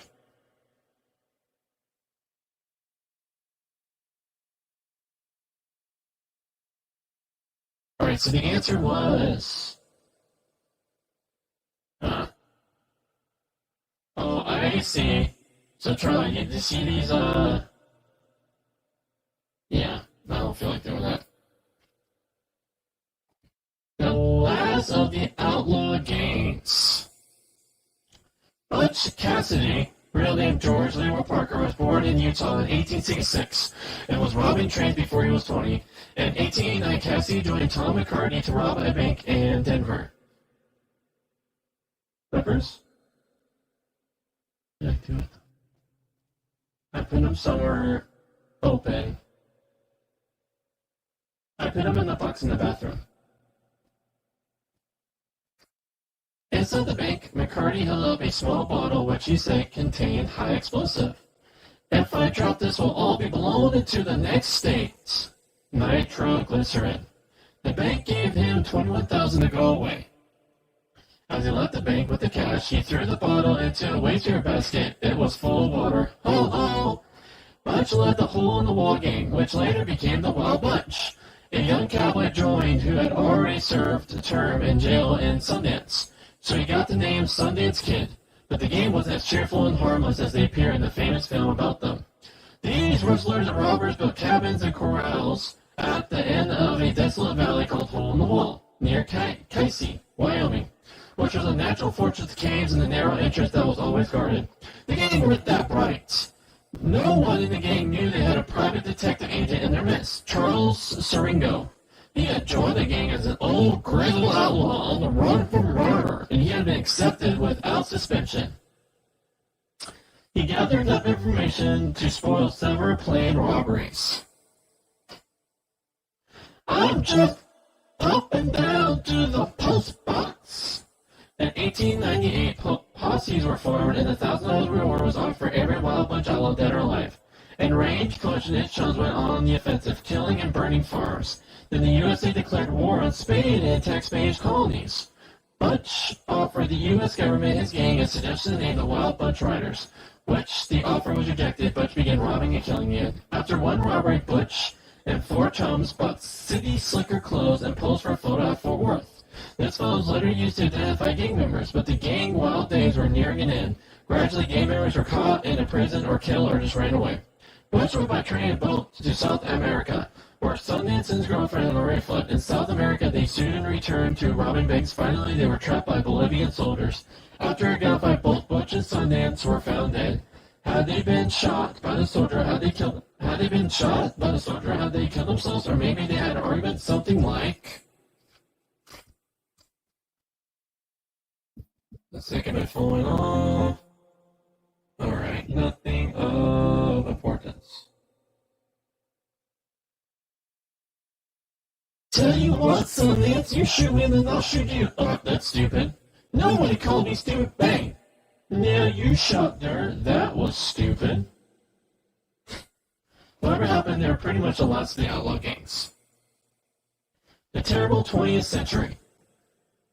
In the 20th century, America became one of the most powerful countries in the world, but as well as triumphs, there were disasters and not everything was as happy and prosperous as it might have seemed.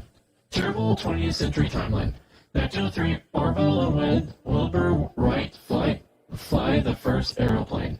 Even though they invented it, they can't spell it. They call it an airplane. We invented it, so we call anything we like. In 1914, World War I started in Europe. The USA decided it doesn't want to join in just yet. 1907, now when it's nearly over, the USA joins up with all its men and machinery on the winning side and says, oh man. Oh man. That's a perspective I have not heard before. Yeah, it's really awesome, actually. It's really good to hear it from especially from that is just blunt. We just joined the war at the end, joined the winning side, we won! 1920, 17 January, the USA goes dry. For the next 13 years, no U.S. citizen has the legal right to buy or sell alcoholic drinks, so it becomes an illegal business run by gangsters. I could kill for a cold beer. 1929, there is a crash and many of the USA biggest companies go broke. For the next 10 years, there will be a depression when the poor get poorer and suffer terribly. 1939, World War II starts in Europe. USA decides it doesn't want to join in just yet. 1941, now when it's nearly over, well, not quite. The USA joins in with all its men and machinery.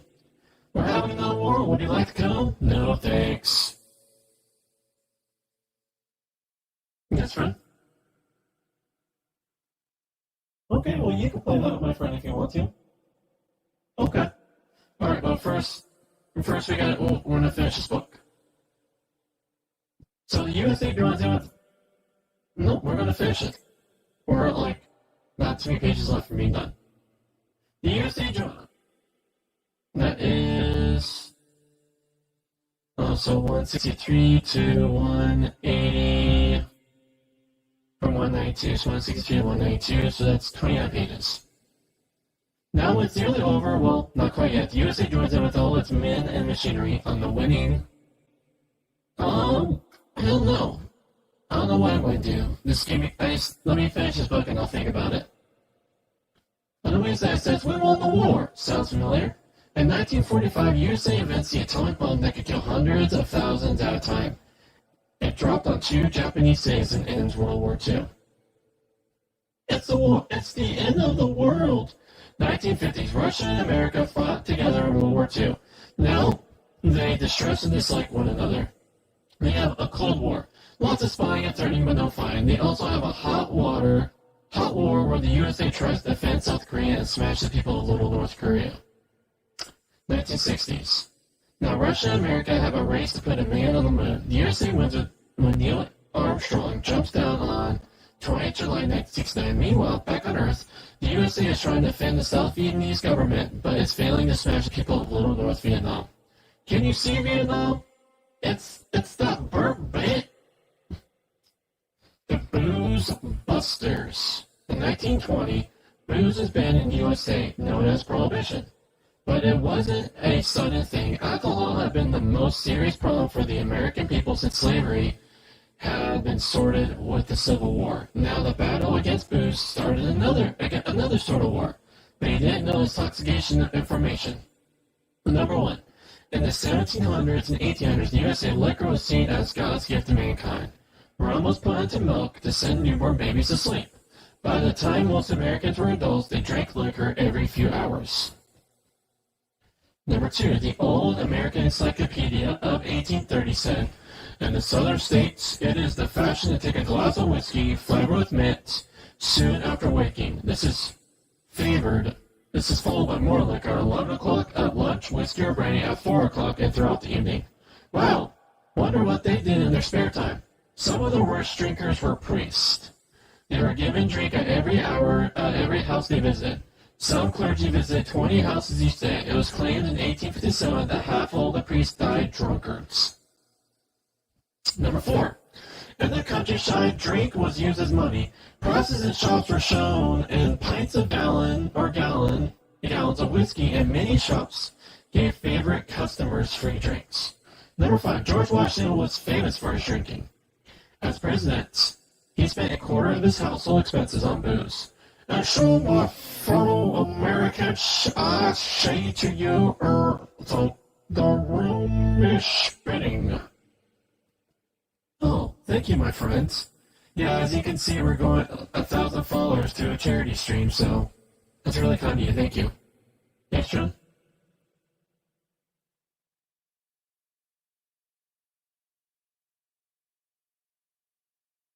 Yes. Yeah.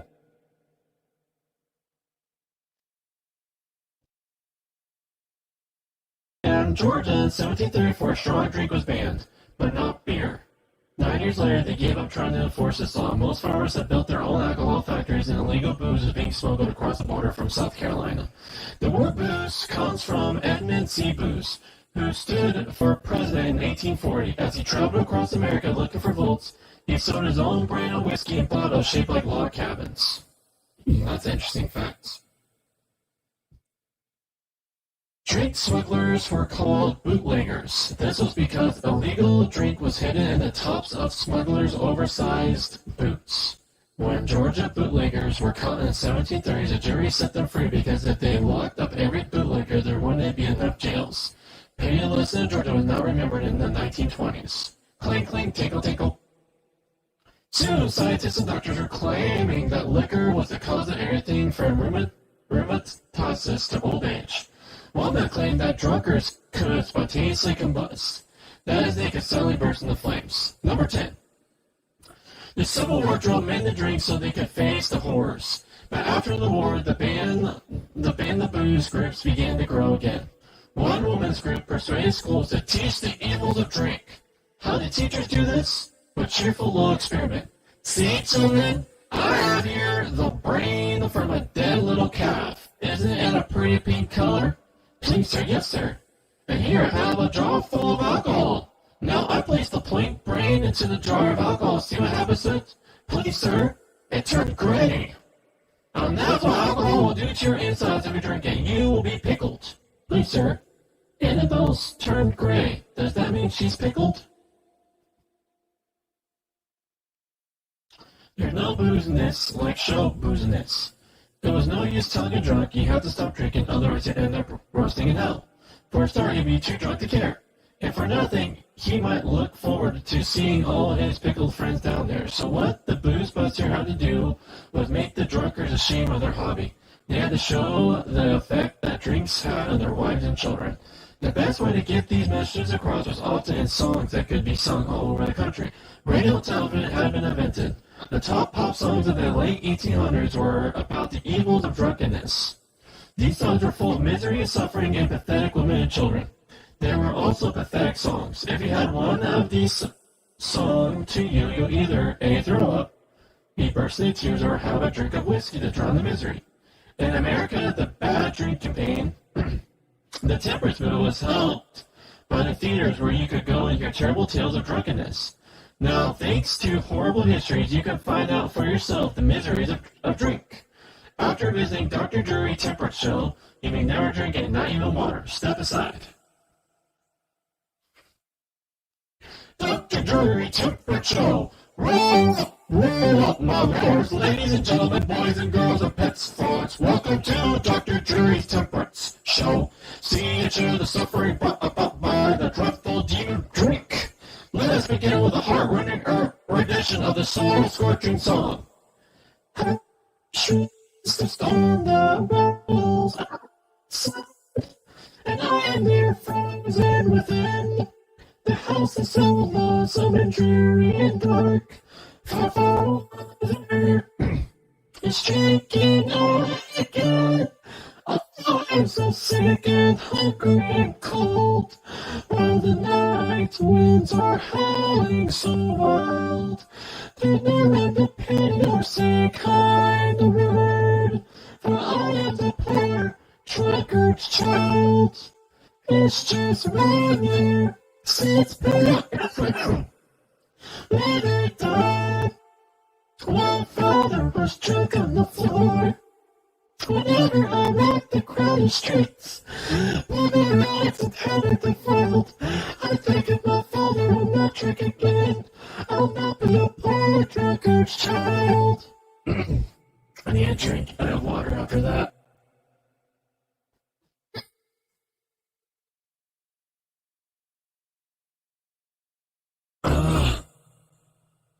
Oh man. Alright. Very sad here, but there are still bitter soap roots out there in the audience who are not going to give up Satan's shandy.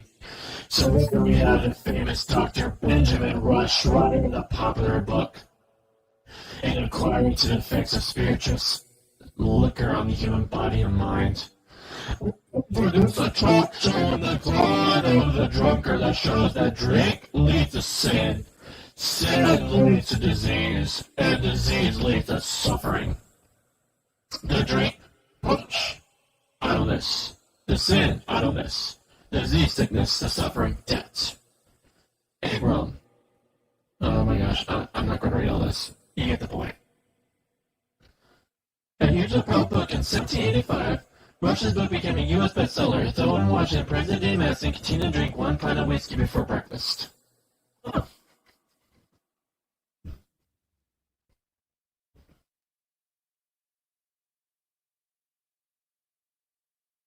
170. So you see how drinking can lead to you being hanged.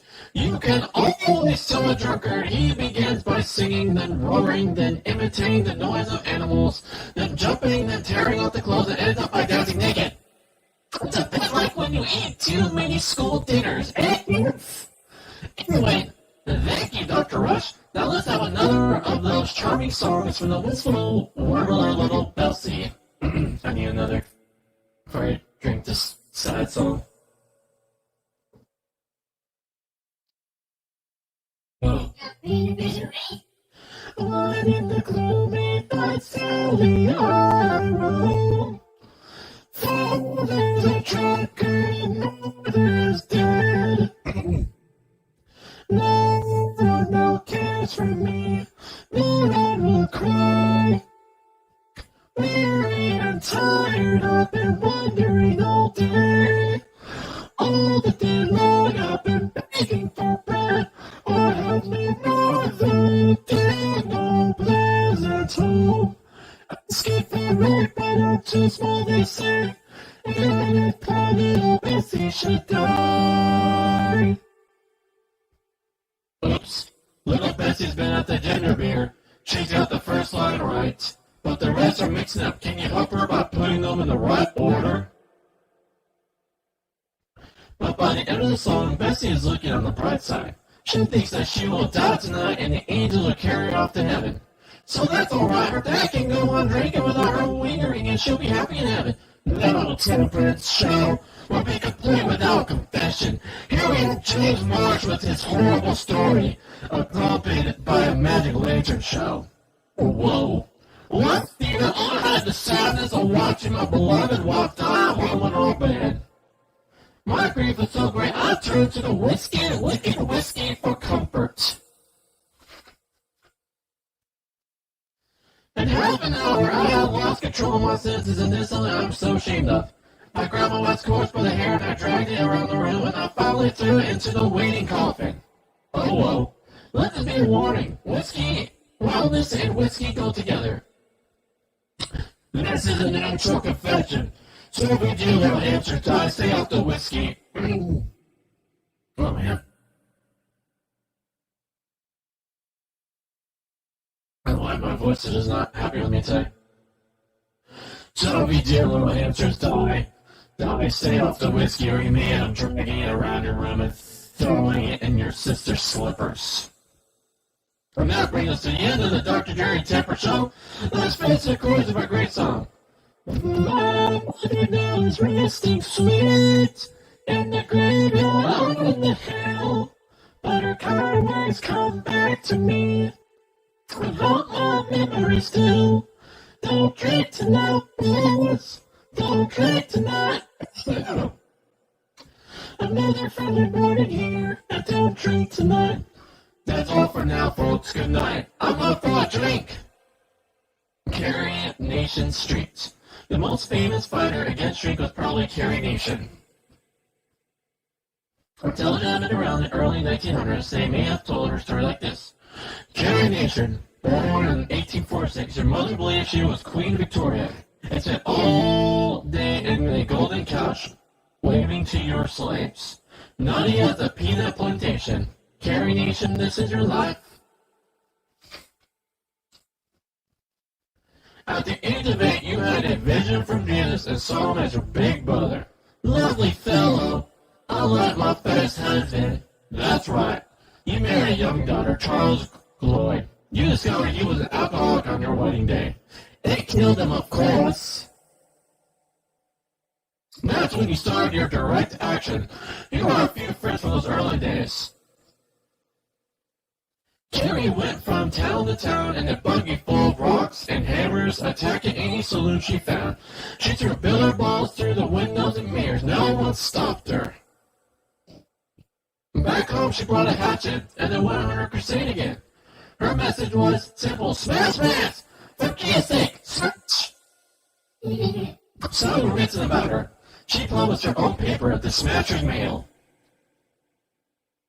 In the end, Carrie, you took to the stage where you acted your most famous hatcheting and read poems and prayers. Hello, hello, hello. Carrie even visited the UK, but as soon as she tried to hatcherize a poem, we arrested her. You finally died in an asylum age 65. Carrie Nation, that was your life. Hope you get in heaven. If I don't, I will smash down the gates. Beat that booze ban. The U.S. people were so upset by the stories of dangerous drink that in the end they banned it. On 17 January 1920, it became illegal to buy alcohol, unless it was medicine from a doctor or one used in church. Oof, loopholes. We don't know what's that like, huh? War against drugs. Sorry, a little commentary there. But most people still want to drink. What would you do to beat the ban? Many people stocked up huge amounts of booze before the ban began. But once it started, there were millions who dodged a lot of drink, or to make a lot of money. Here are 10 tips for people who did it.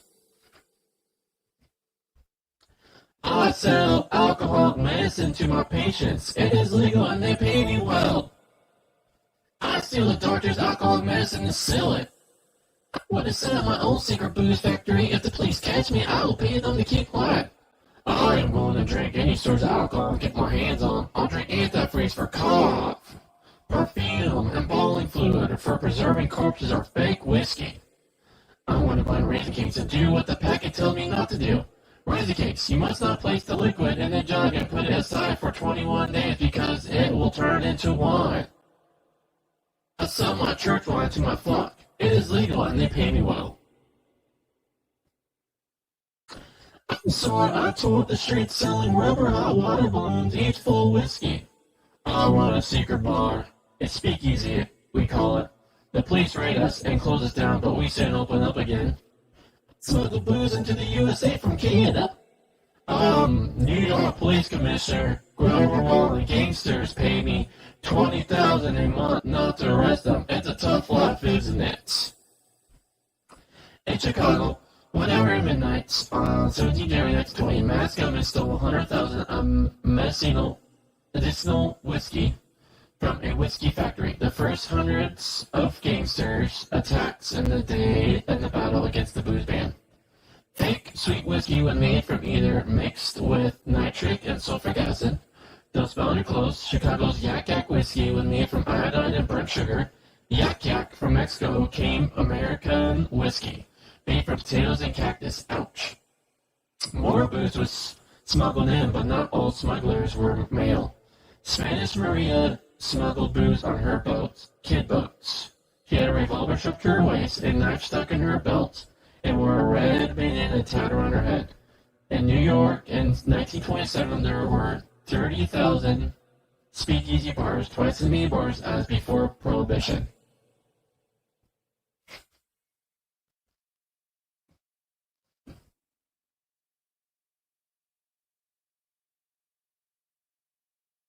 Yep, we're almost done. Losers and winners. The rich people, the politicians, the police, and gangsters enjoy the drinks and made huge profits from Prohibition. Not surprised. Of course, it was the poor who suffered as usual. Poor Fred Palm got a life sentence for having a pint of gin. So did a mother of 10 in Michigan, but not all the police raids were a success. Janie Martin made booze in her kitchen. Local cop Jim Smith suspected her, but could never catch her. Howdy, Miss Marty. Got any of that moonshine I hear you brew? It's a lie, officer. Officer Smith kept pestering until one day she makes him a special bottle. You got a bottle for me, I'll pay you $1. All right, officer, here you are. As soon as she handed it over, the policeman said, I am about to arrest you under the Prohibition law. Shucks, it's a fair cop. But when they asked the court, Jenny asked, how do you know it's booze? Officer, try it. So Officer Smith tried it. What is it, officer? Urine. She peed in the bottle. Not guilty. Case dismissed. Kiki.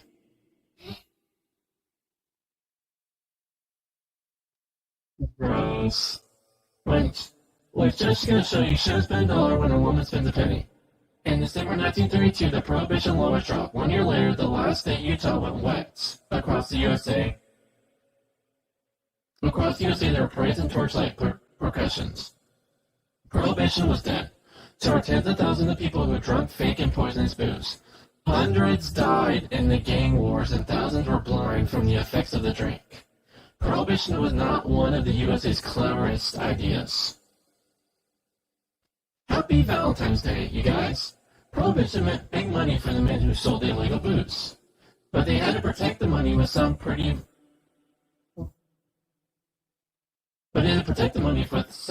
violent men. One of the most vicious gang leaders was Big Al Capone, who sold booze in Chicago, and it didn't pay to upset Big Al. One man who tried to steal Capone's business was Bugs Morone. Al Capone sent a very special Valentine's Day gift for Bugs. Then Al went on holiday to Florida. The amazing thing about the story was the way it appeared in the newspaper the next day.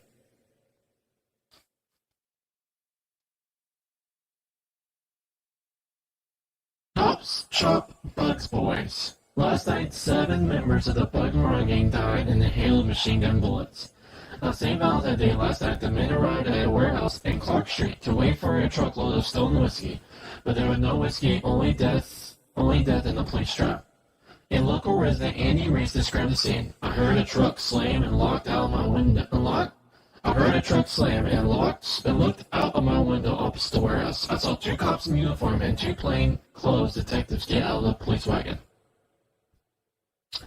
And it ran into the warehouse. That's when I heard a sound like a pneumatic drill. I guess that was the machine guns. Then the 2 uniformed cops came out with their guns pointing at 2 other men. It all went quiet for a while when we heard the guard dog begin to howl. And it stopped us, so we went across to investigate. Reese's neighbor, who did not wish to give his name, said the door was open, so we went in, and it was like a slaughterhouse in there. There were 7 bodies. The cops had just lined them up against the wall and blasted them. The blood was flooding over the flood. The blood was flooding over the floor and into the drain. The only sound was one guy moaning. They went and called for an ambulance, but it was too late for him. It's a bit of a shock to think the police can murder men in cold blood like that. The neighbor's wife added Moran's gang stole booze from a police gang 2 weeks ago. But yeah, this was the revenge. The police chief denies that the Chicago police force had anything to do with the massacre. Our reporter tracked down Bugs Moran to his home today. Moran agreed the men were members of his gang, but insisted that was meant to be me in there. I stopped off for a cup of coffee, so I was late. I saw the police run in and I escaped my life, but I thought it was just an ordinary rain. I just can't believe the police would do this to my boys. They pay the cops too well. Only Capone kills like that. The investigation continues. Al Capone involved? Newspaper got some of the facts right, but one important one wrong. The killer were not the Chicago police. They were Al Capone's gang dressed up as police. They fooled their victims, who lined up against the wall to be searched, and they fooled the witnesses. The 4 killers were never punished for the St. Valentine's Day massacre, but 2 died horribly anyway. These 2, Asani and Scalise, agreed to turn on their boss, Al Capone, and kill him. They all heard about their plot and planned a suitable revenge. Capone arranged a big dinner party where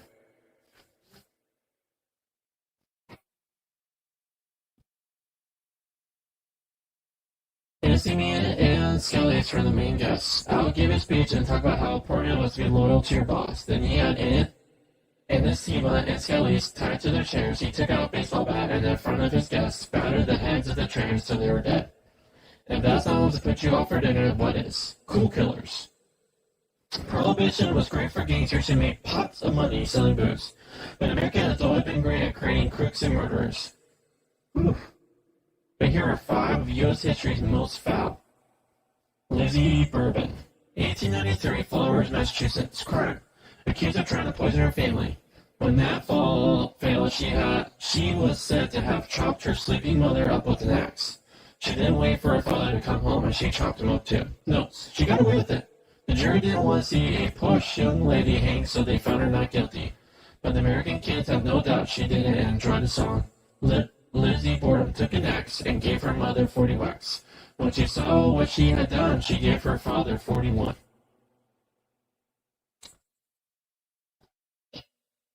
The name, the Axeman of New Orleans, 1911-1998, New Orleans. In 1911, he broke into 6 Italian grocery shops and killed the Italian grocers and their wives. Went quiet for a few years and struck in 1918-1919. Never caught. The widow of one of his victims shot a man and said he was the Axeman. She could have been right because he was never heard of again, but the people of New Orleans enjoyed the horror. They had Axeman parties where everyone went dressed as Italian grocers and Axemen. There was even a popular song called The Mysteries Axeman's Jazz. Named the Barker family. 1930s Missouri. The gang led by Big Bad Miss Barker robbed banks and killed anyone who got in the way. But they made better money by kidnapping rich people. That's the way they made $3 million. Notes. When the police tracked Miss Barker to her hideout, they attacked with tear gas and machine guns. She was found dead, still clutching her machine gun. Tough Cookie, her son Lloyd, was released from prison in 1947 after serving 26 years. He went home to his loving wife who killed him. Another tough lady. John Dillinger, 1930, Chicago. Bank robber? Crime, bank robber. He was so good at it, the Chicago police formed a special Dillinger squad of 40 men. The head FBI labeled him public enemy number 1. Well, it's always nice to be number 1 at something. Notes. He was captured in Arizona but escaped using a wooden gun blackened with shoe polish. When 2 of his gang tried to escape with a gun made of soap, they failed. You have thought they have got clean away, wouldn't you? A $10,000 reward was offered for his capture, dead or alive, and his loving girlfriend told the police where to find him.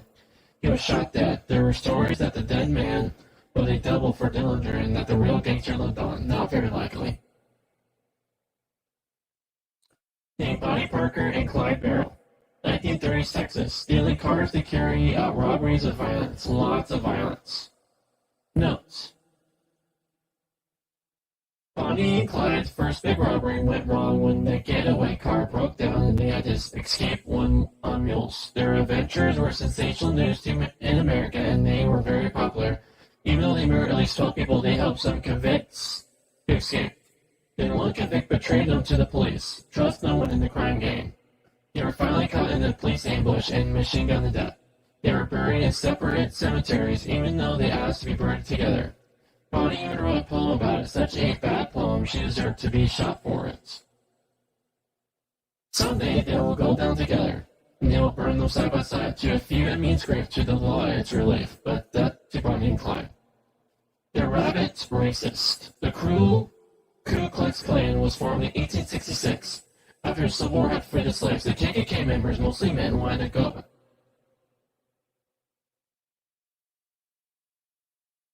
to go back to the good old days when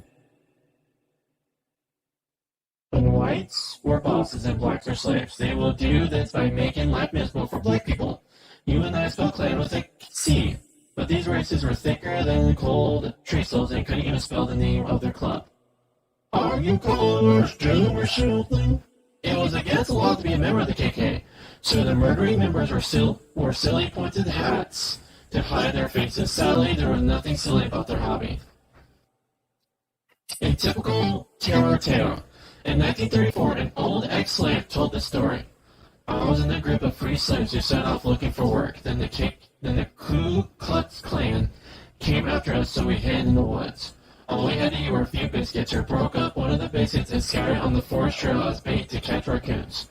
One of our groups, Austin Sanders, was caught by a Klan patrol. What are you doing? They asked. Leaving bait for raccoons, he told them. We'll help you, they laughed. They shot poor Austin and left his body in the middle of the trail. They took his last biscuit and stuck it in his mouth. There you are, bait for raccoons. That was really hard to read. It's evil. Evil and wicked. Governments can pass laws. Groups like the KK can be banned. But laws and bans can't always change the cruelty in people's hearts. 100 years after slavery was stopped, there are still people punishing black people for simply being black. Are you okay? Oh. This makes as much sense as your teacher punishing if your name is Mary or George because your teacher has decided to hate all Marys and Georges. In May 2000, a collection of postcards were put on display in New York. They were all photographs of black people being lynched. That is hanged by a mob without any sort of trial. Some of the black victims' crimes were as simple as not showing the racist killer enough respect. The victims were often whipped or cut up or burned before or while they were dying, just to add to the suffering. In 1916, in Texas, a 7-year-old black boy was accused of murder. A white mob got him before the police can begin by cutting off his ears. They then fastened him by a chain and began to roast him over a fire. When he tried to climb the chain to escape, they cut off his finger. The scene was turned into a postcard. On the back of the postcard was a message from one of the torturers to his family. Mom, Pa! Gosh, this is a barbecue we had last night. Your son, Joe. The postcard didn't just show the victim. They showed the large crowds that gathered to watch the hanging like some sort of sport. This is our history, friends. We're here in the United States. We gotta read it and come to terms with it.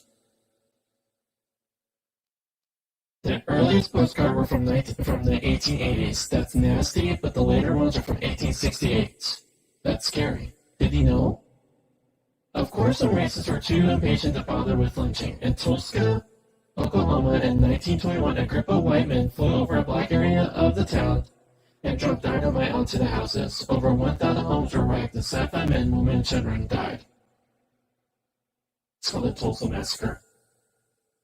What did the U.S. government do to stop lynching? Not a lot. Oh, they talked about it, of course, when several Italians were lynched in New Orleans for making friends with black people. President Theodore Roosevelt said, "This is a despicable crime," but he wrote to his sister, "Actually, I think the lynching of Italians was rather a good thing." Gosh, that's hard to read. Yes? Mm-hmm. It's L-I-V. It's actual lie. But that's not a technical spell lie. No wonder. Oh. Mm, mm. No wonder why so long when presidents supported the criminals. Is it finally all over at last? From that completely, the hangman noose is still a sign of hatred in the USA. Imakov threatened someone with a noose could get 10 years in prison, but that stops the people. Black people in this century have had to put up with nooses hanging from the door to their workroom, nooses drawn around photos of their children, nooses waved under their nose while people taught, this is what we used to. Nooses waved under their noses while people taught, this is what we used to do to you. The Ku Klux Klan will be proud of them, like deer. One of them is showing us he's clever enough to tie knots. In 1963, Martin Luther King, the most famous leader for Black American civil rights, declared, I have a dream that one day on the red hills of Georgia, some of the former slaves and some of the former slave owners will be able to sit down together at a table of brotherhood. Yes. Well, Martin Luther King has had many speeches. Just 5 years later, King was assassinated. Will his dream ever come true? Epilogue. The history of the USA is horrible. It began with Americans crushing the native Indians to take over their land. General William Tecumseh Sherman of the U.S. Army had a simple little mind and a simple answer to the Indians. The more Indians we can kill this year, the less will have to be killed next year. The more I see of these Indians, the more sure I am they have to be killed. The Indians didn't think much of him either. The problem wasn't that a beanbag brain general said this. The problem was so many Americans agreed with him. By 1945, they had decided they had a manifest destiny to take over the whole continent of America. They smashed the Mexicans out of their way and got what they wanted. Were they satisfied? No. By the 20th century, they wanted to be the greatest country on the face of the earth. The trouble is, the people who stood in the way of U.S. greatness usually got seriously hurt. In 1901, the USA wanted to take over the Philippines. General Jacob Smith told his U.S. soldier, kill and burn, and the more you kill and burn, the more you'll please me. This is good epilogue. This is just so, I guess that's from a British perspective, but this is actually from a Christian perspective. This is empire in general. The desire of power will only lead to more suffering and terror. We have to learn to humble ourselves and deny ourselves. Yes, Charlie? Yep, and that. So, he wanted no prisoners, and he thought anyone over the age of 10 years old could be a rebel and should suffer. The U.S. troops killed and burned with the usual excuse, I was just following orders. In the Second World War, the Americans wanted to finish the war with the Japanese enemy. The answer? An atomic bomb massacre. As General Sherman might have said, the more Japanese you kill in 1945, the less you have to kill in 1946. Women and children? Sad, but they get in the way, they'll get hurt. But in 1968, U.S. soldiers in Vietnam attacked a village looking for enemy warriors, but killed women, old people, and children when they got in the way. The U.S. troops were brought by helicopters into the village known as My Lai Fort, and they lashed out at everyone they found. 347 women, children, and old men, no soldiers, no one to fight back. Tough troops. Some villagers were herded into ditches where they were shot. An army photographer took pictures of those bodies dumped in the ditches. Does that sound just like the Sand Creek Indian Massacre 104 years ago? Or the massacre in the King Phillips War 200 years before that? The officer in charge at My Lai, William Kelly, said the massacre was no big deal. The mother of one of the U.S. killers said, I set the U.S. Army a good boy and they turned him into a murderer.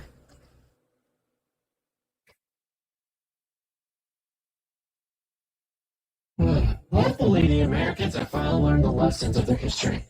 Hopefully there will be no more Sand Creeks or My Lais in the 21st century. Hopefully, but who can tell? After all, history has been horrible in the past. Will be horrible in the future too? Okay, we promise no more massacres. Yeah, right? Now, why not visit www.terrydairy.com? Alright, friends, that is. Yeah. Oh. So that is us 15 Horrible Mysteries. Thank you for joining us. We'll continue with more Castle Crashers.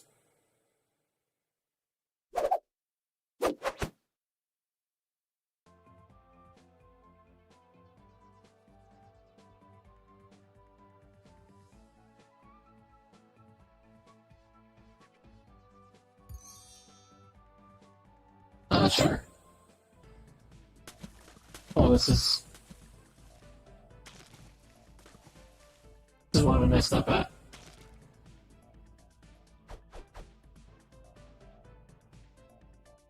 It didn't make. Oh.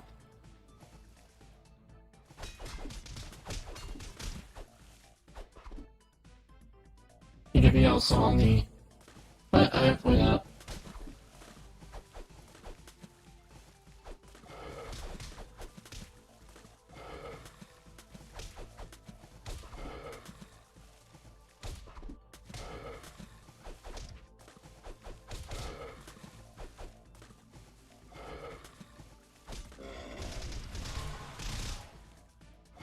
My gosh. Oh, I forgot I could do that now.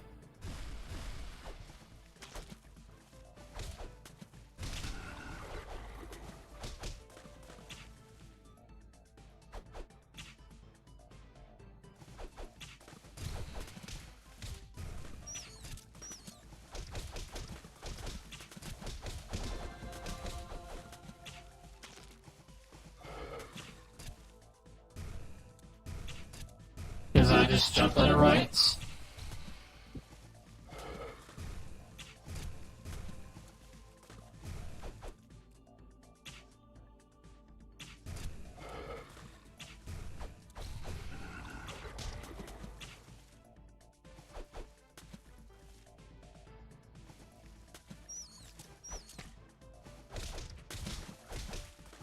Don't protect me, just survive, Charlie.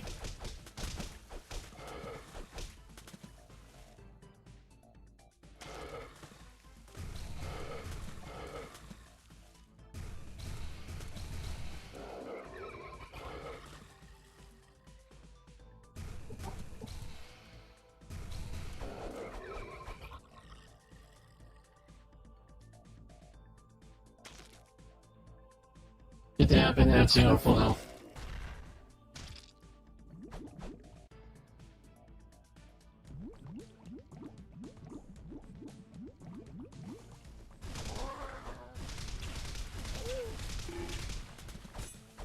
Make sure to always stop those. So he's gonna come punch.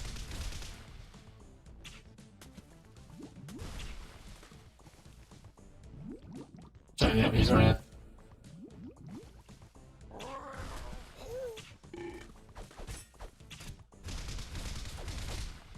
Ow. Alright.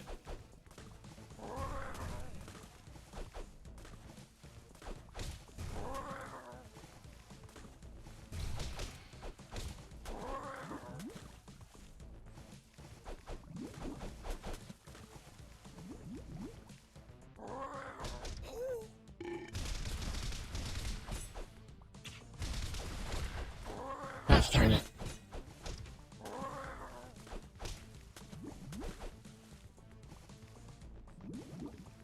Hey, you can't use that to hold right trigger. You can't do it in water. Either swimming.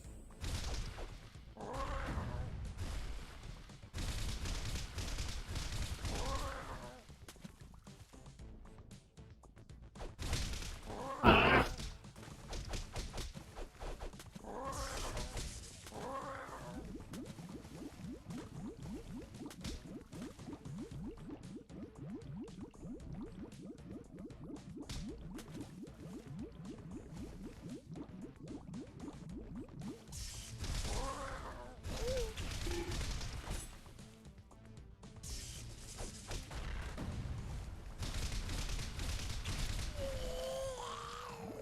We did it.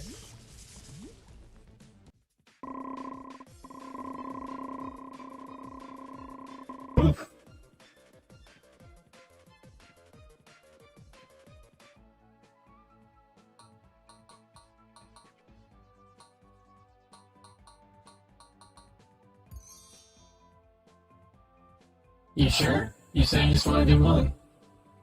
Okay.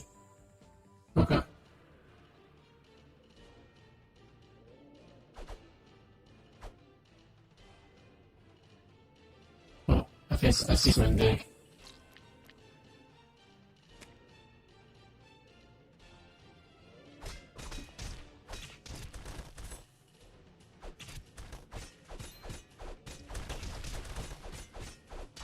What? This guy's stay far away.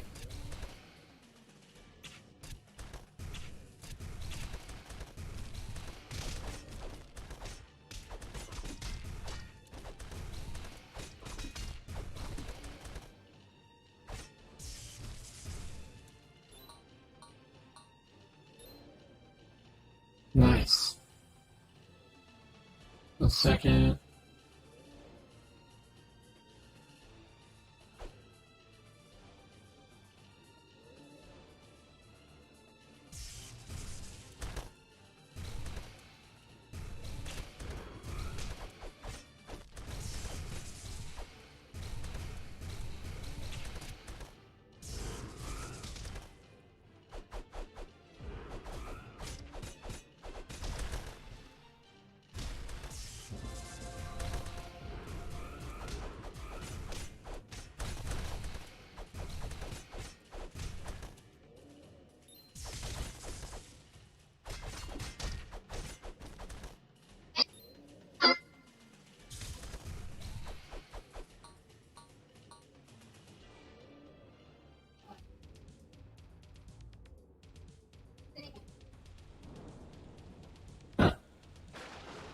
Right.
No, I just need to do that.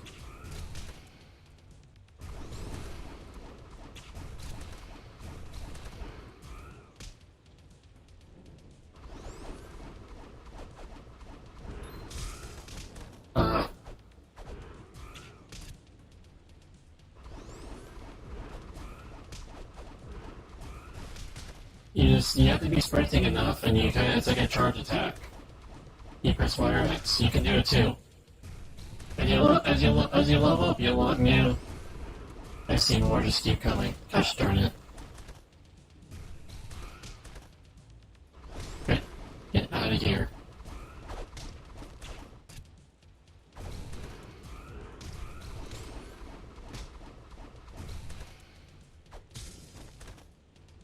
Oh.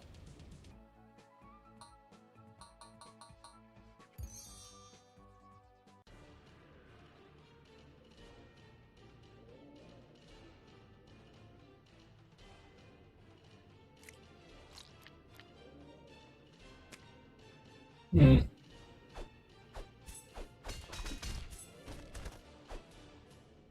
Boom.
The reason why this battle is so tough because you get that pet after this. You got the ram if you want the ram. I'm happy with my pet.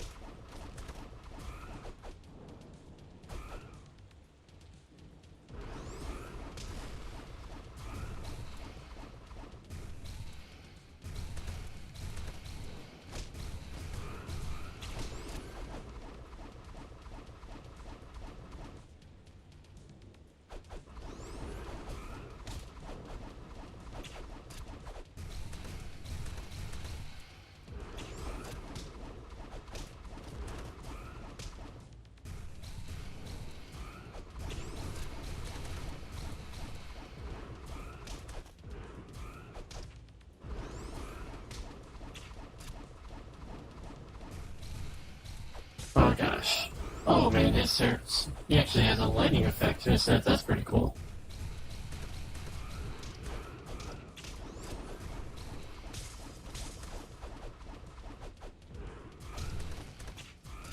There, he's dead.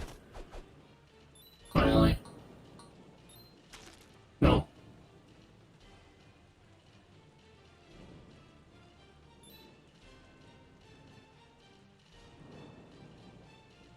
You have a choice between the ram. Wait. There we go. Not taking ram. Try taking ram, not try. Oh, I guess he only goes to the person who defeats him.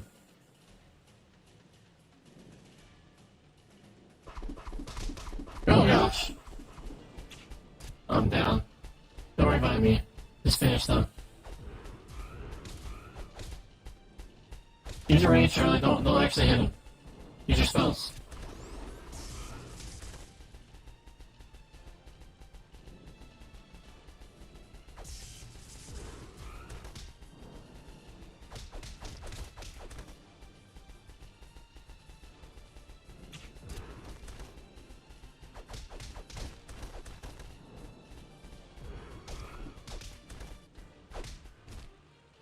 Sorry, we just have to redo this. But we gain level up, so actually I need to put like a couple points in the speed.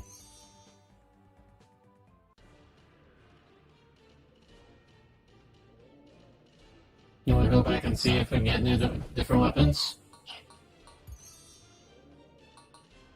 But really, those weapons you have to unlock. So I can use a weapon because I've unlocked them. See, actually what we can do, Charlie, please. I feel like you pressed something, my friend. Alright, let's first just get a couple potions. Because he's instantly healing the moment you get down once. And that is a sets. There you go. You can actually have his 3. Oh, 4? 5? Yeah, I mean you can, but those are not really needed right now. Okay, so... Oh, not the Colosseum, my bad. You wanna fight? Okay.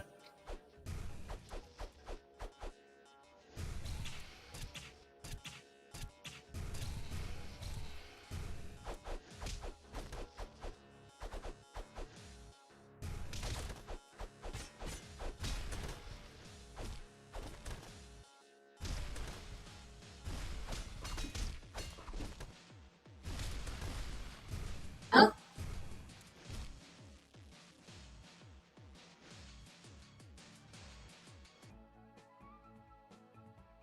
Oh.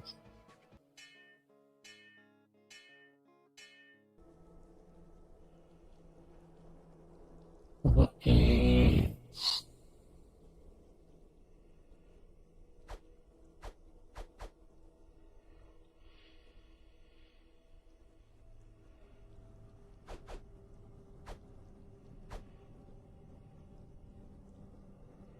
Cool.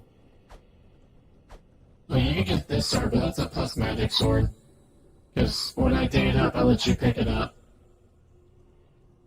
Yeah, level 10.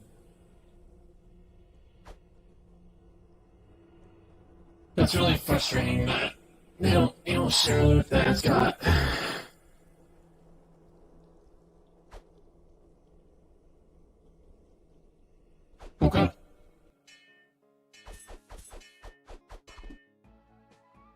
Actually, I might change my bird. I don't remember what each one does, so I'll quickly read over them. So mine helps you find secret items. What do you do? Violet retrieves fruit from trees. What do you do? So I can go back for a second. I'm reading over what each one does. Helps you dig faster. Okay. So giraffe do. Snake. This helps you level up faster. Actually, that might be. You want to see what the dodger does? Just bring it over to nurse. She'll tell you on the board what it does. Sears lets you move through water quickly. That's literally all it does, have you move through water quickly. I might skip the giraffe. Let me check what the vampire does. Ram charges, I know what the ram does. Yeah, outlet retrieves fruit from trees. I see what this bat does.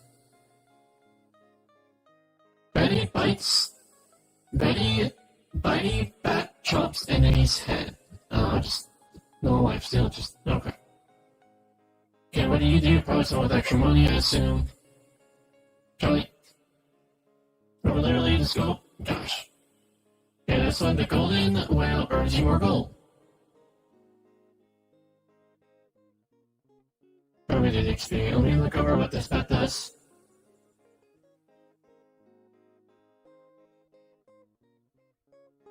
Forget picks up items with his tongue.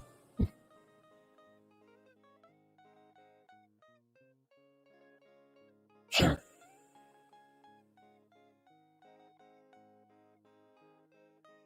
That one's really good, yeah. Extra health. Okay, I see what y'all do. I think that's my last pet. Oh, I have a couple back there. Let me go see what they do. Snailbird increase your defense, but they decrease. Okay. Thank you. I say the outlet is the best because it'll give you health. Let's see what Kitty does. Probably something with extra agility but lower defense, I assume. Increases your strength and agility.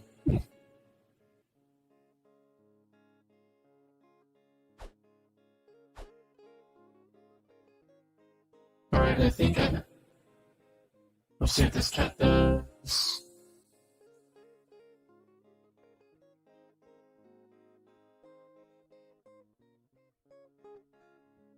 Seabird helps you jump higher. Oh, nice.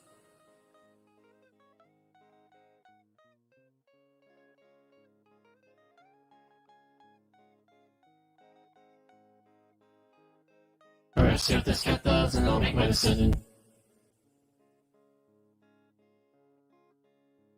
John, I think if I was you, I'll focus on strength and attack. So, no, I'm talking about like literally with stat. Just focus on your strength and attack. If I was you. With your fire character. With your lightning character, I mean. Alright, we do this so I can level up faster.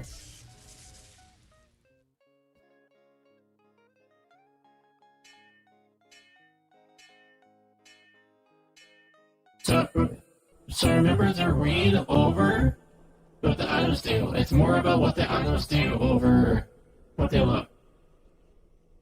That gives agility. That gives a crit chance. That gives +1 to magic. That one gives fire. Does fire damage.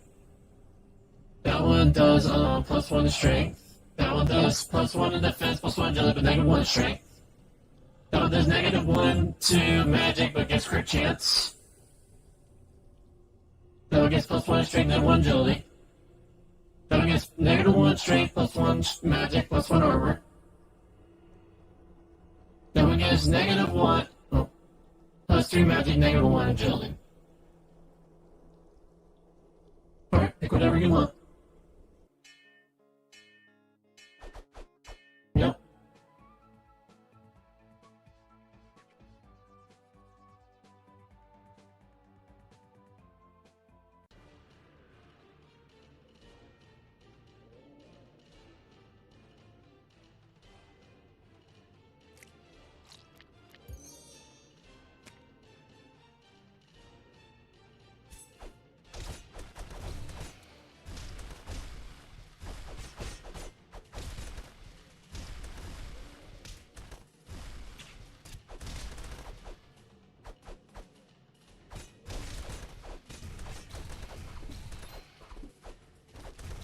Alright, let me dig here before we bounce. Yeah, I need to get the timing right.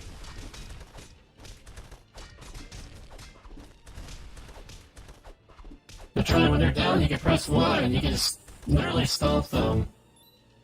As long as you just do this. Oh, that works too. Yep. Alright, Charlie, wait.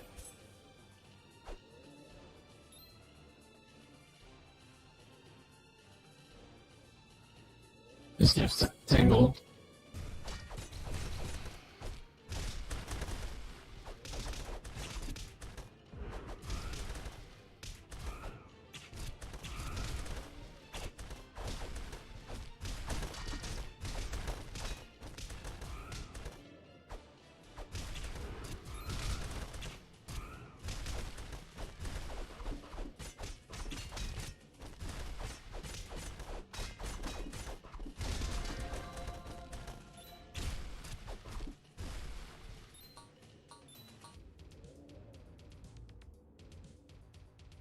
Alright, if you survive, I'll let you try to get the last hit on the big guy so you can get the ram.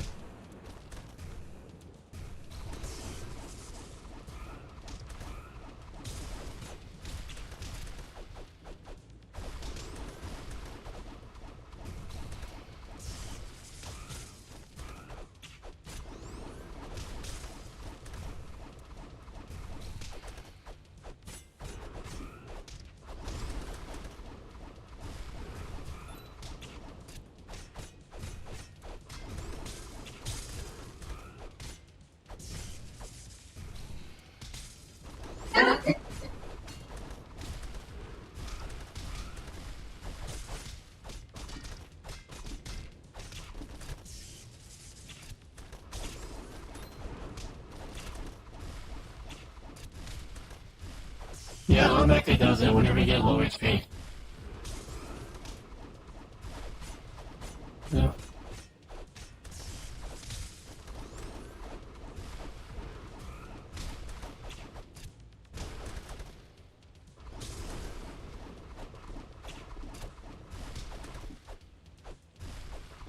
I hate this is actually one of the guys that's always frustrating to play against. He's just really annoying.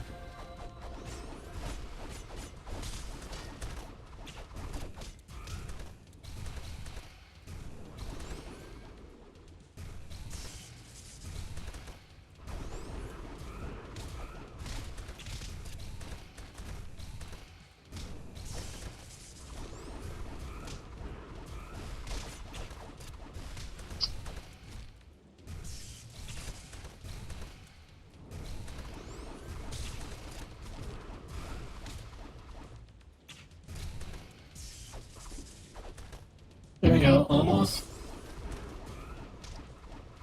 Make it. Try to get. Alright, try finishing now. He's literally one hit away from being finished. You gotta use magic, dude. There you go, you finished it, but use magic. Okay, use magic, if you put points in the magic. That's why I recommended doing strength and defense, because you generally default to hitting.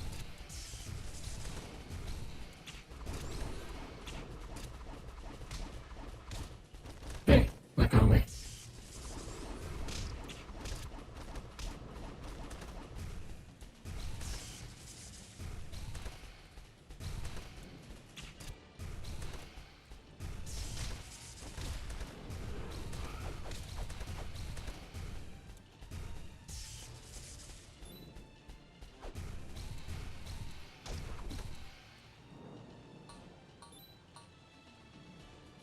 Yep, good job.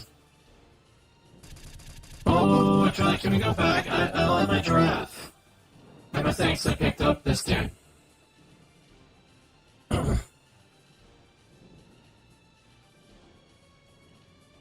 Yep, that's when you use your shield.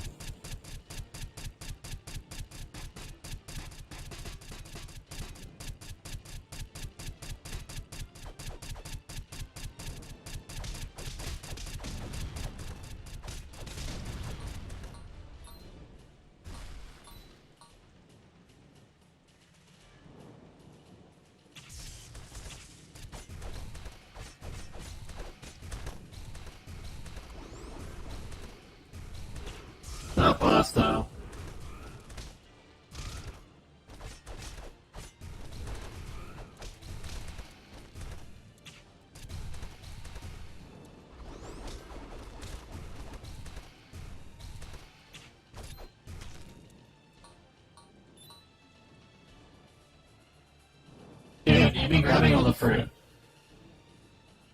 Oh, quick, let me check down here. Is anything down here? Oh, alright. 1 second. This feels like a secret. Alright, good, we're good. Let's go.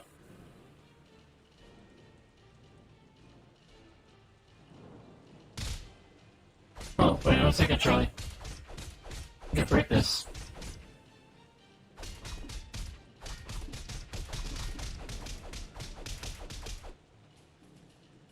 Yeah, if we had a ball.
I don't know, Charlie. Maybe a bat? I don't know.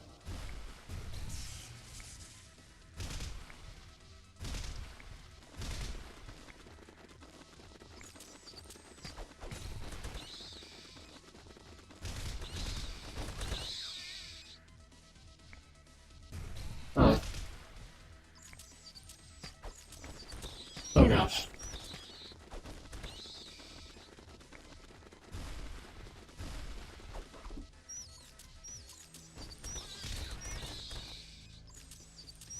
Oh gosh.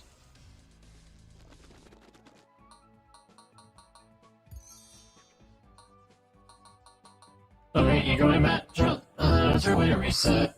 I think you should reset and go straight in, or... Because my friend, you don't do, magic. It's just not you. Like, you have to remind yourself to do it. You're just naturally inclined towards smacking them with your club. I wonder if there's... Never mind, I don't think there's... I wonder if there is a way to reset. Alright, you're ready to use your magic, my friend.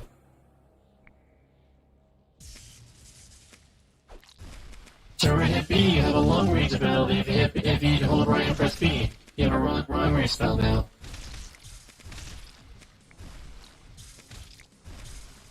There you go.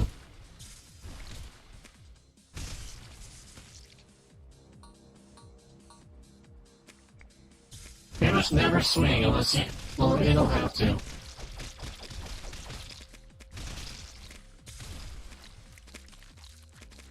Really, magic is where you're going to be struggling if you're playing points in the magic. It's a way of playing points in a round. I mean, it's a way. Yeah, your lightning has range, that's its good points. So no, you have to wait till your magic regains, but it just does a lot more damage at this point than swinging. All your hits only do 1 damage swinging, while your magic does lots of damage.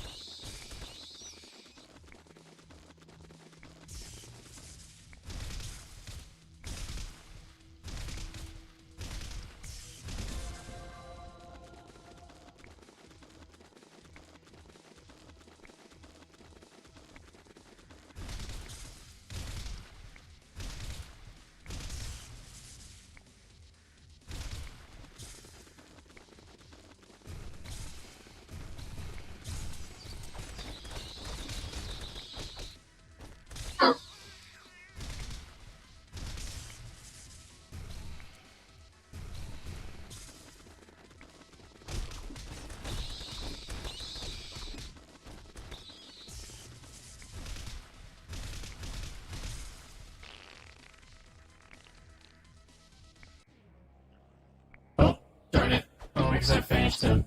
Do you want to fight him again so you can get the bat?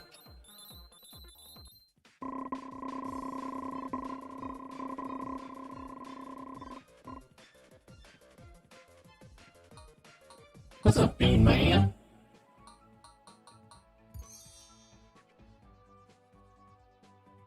Alright, I think that's the place where we need a bomb. Or we might need extra strength gloves. Or extra strength potions. I think it's the place we... I'll buy some too. I'll buy 1. Alright.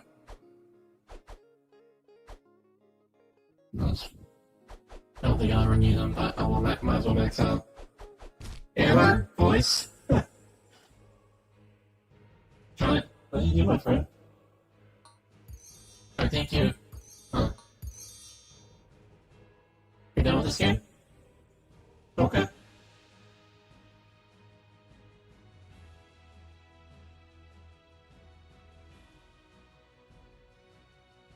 How you doing there, Bean Man? So, oh. In the internet. Not the internet, but it's like their servers went kaput.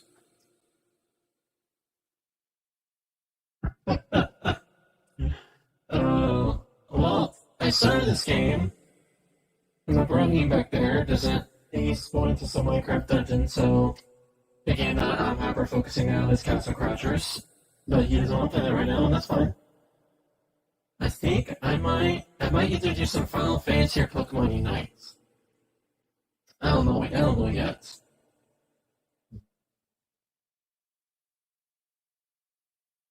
Mm.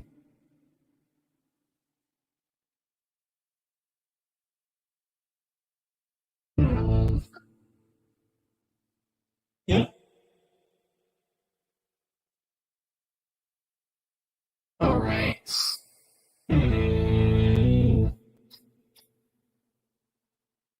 I don't know. I just thank you for the flexibility and what I play. Just trying to consider what I want to do. Like I haven't been given options in a while now, because we've been for a long time we hyper focused Minecraft Dungeons, but we beat the base game and the expansions.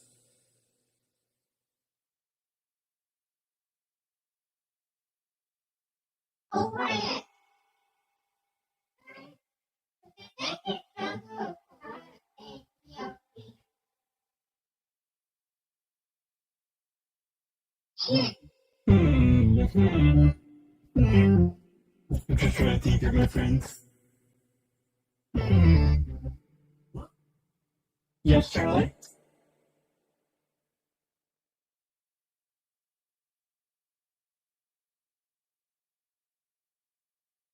Hmm.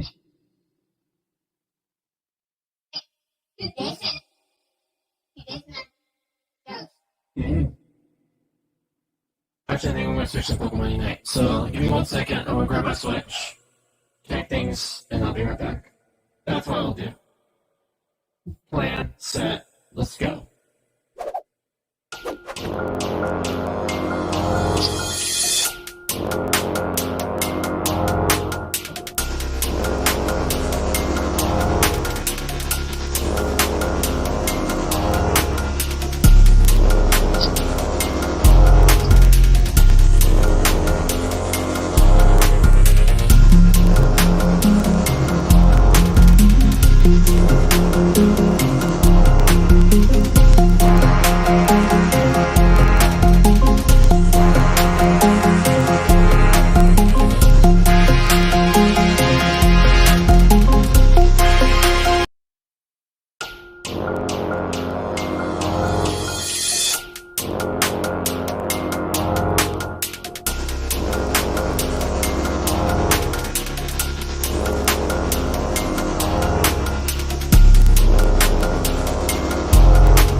You're so kind and waiting. Alright, so now I have to switch scenes to the capture card scene. So it might like glitch or it sometimes gets really weird whenever I switch my capture card. So I'm still here, but we'll see what happens. Click it now.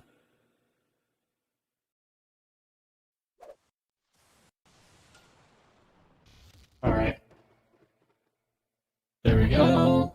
Oh, I need to connect my capture card, being a silly goose.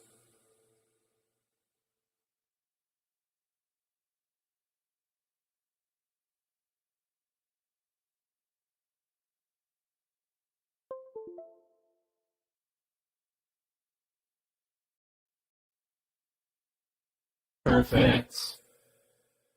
Alright, let's do this. HDMI. Alright.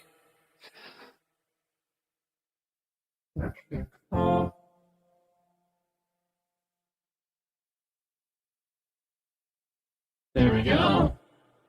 We got the switch.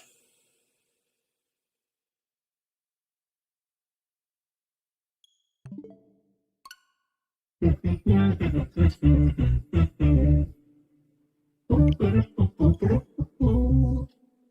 beat them Pokemon. Gonna beat them Pokemon.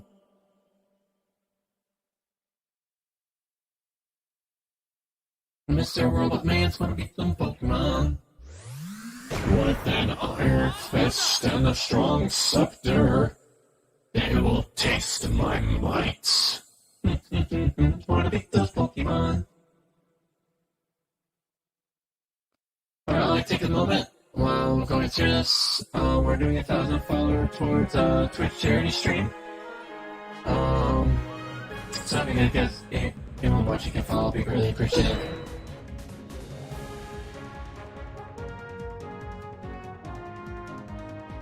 What do you do really play? Being Man?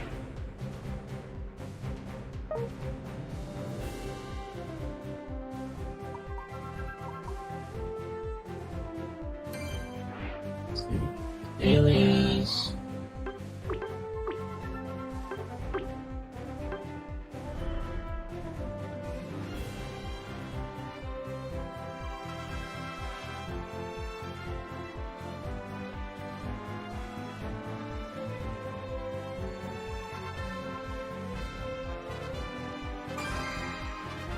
So Charlie, my friend, will be leaving in 44 minutes.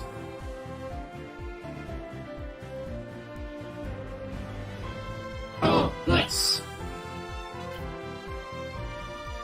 How long have you been playing?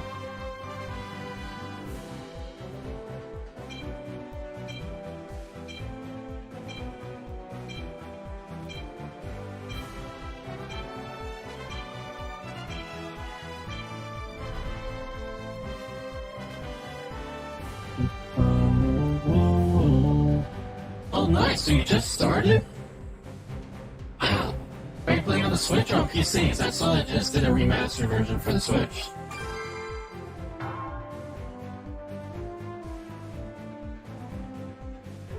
Oh, Xbox. Did they have it released on the One? Or is it like you're playing on the 360? Well, OG came out.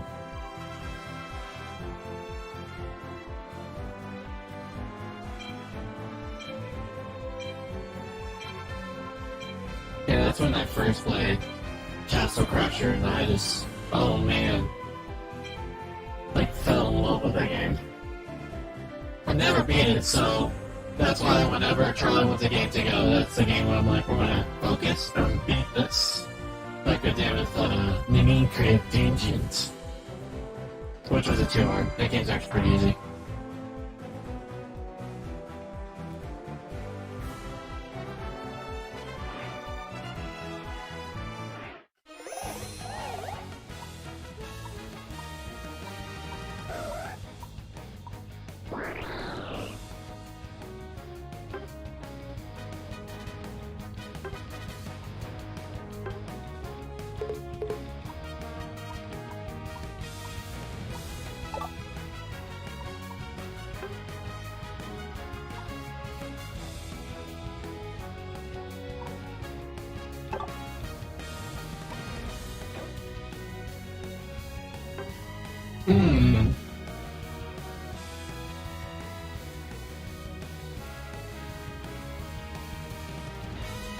That's a good question. I would have to say probably the first boss you fight, the Blood of he only has really two movesets where he either does attacks you with iron spikes from a shield or he does a slam. It doesn't do a lot of damage. You?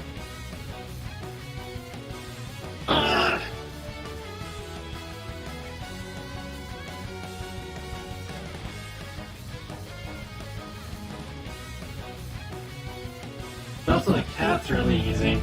The swimming cat.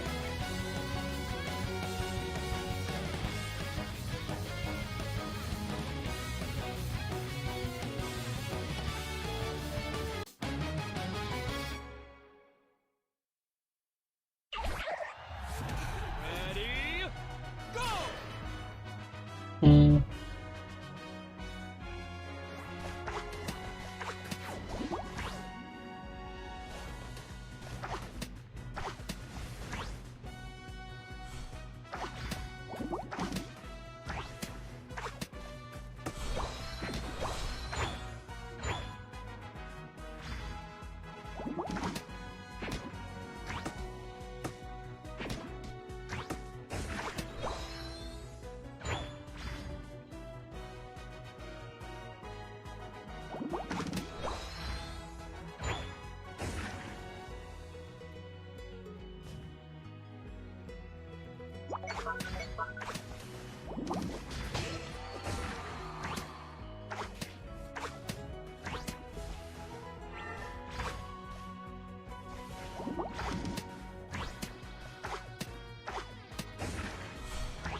on the alien ship right now. Oh, I don't think I've gotten that far.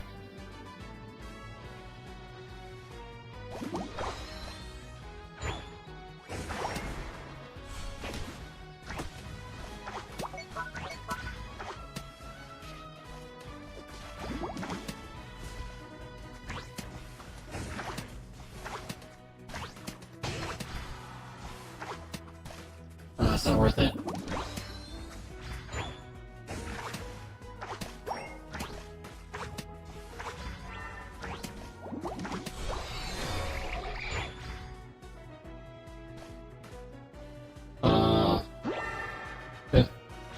Is the alien ship the time thing? They get to be in X amount of seconds.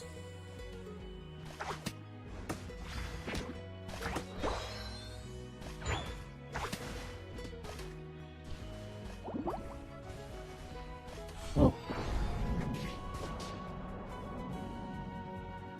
Oof. Got rid of that wall.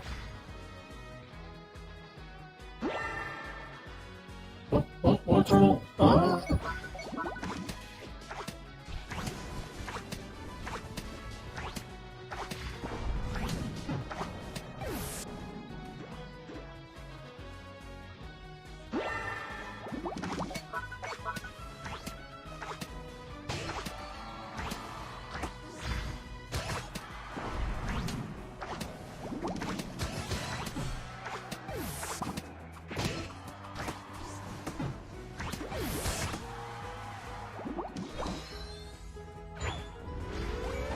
Maybe an alien, maybe it though. Ooh, that's exciting. Oh wait, I think I have it. It's like those, aren't they like bee-looking aliens? So I may have done it now that I think about it. It's been...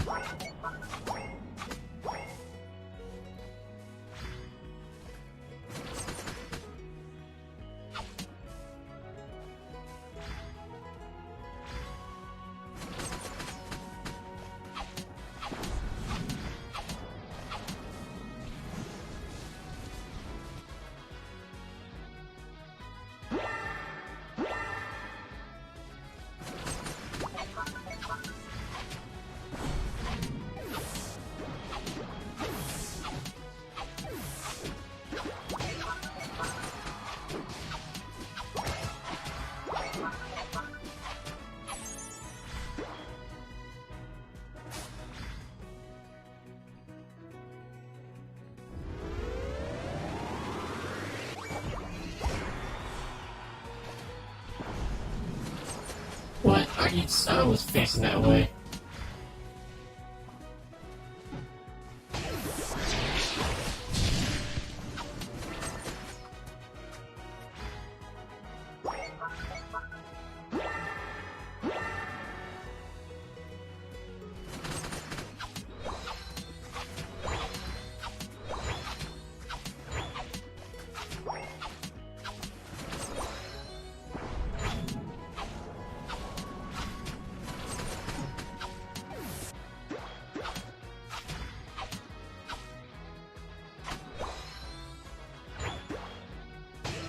Well, I can motion up and...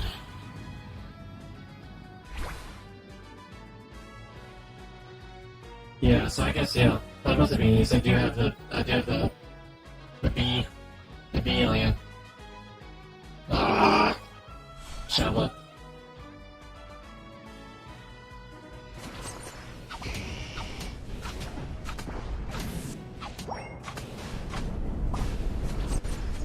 Oh. Ow!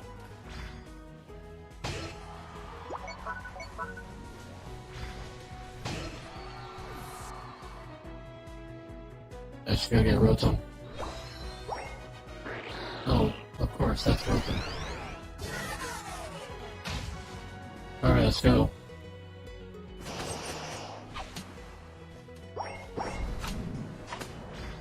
Oh gosh. I got wrecked. I share the same feelings of not failing right now.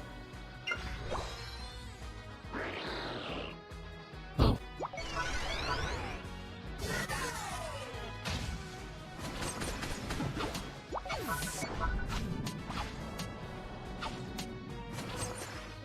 on, are you...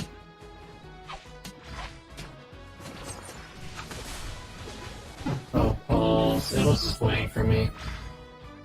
Alright, see you, man. This is hard to watch. God bless us.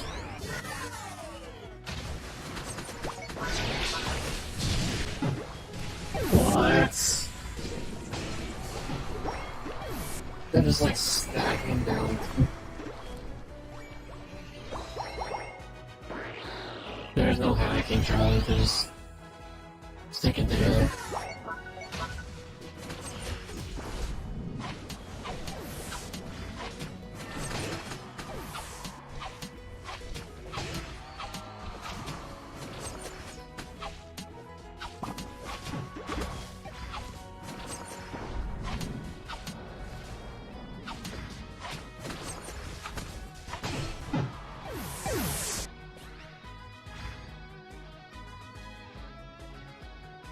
Oh yeah. It bees like that. That also reminds me I could probably change the names now. The Pokemon Unite adventure. I'll do that after the game. I need to like control where my thing gets showing me such on auto because the auto thing in this game is pretty bad.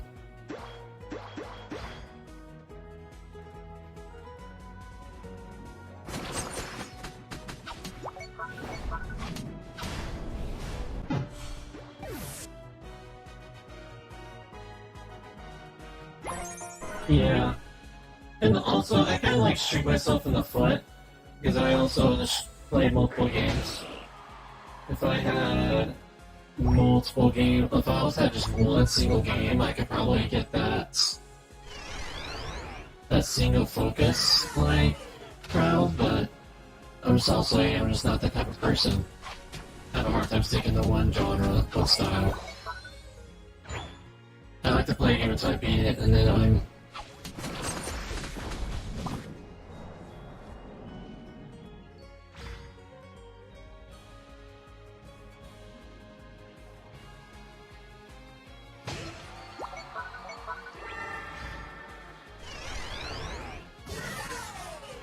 Go.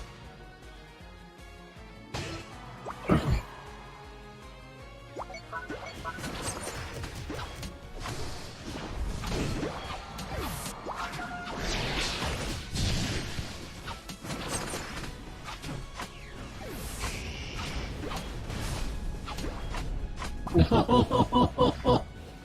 No! Yeah.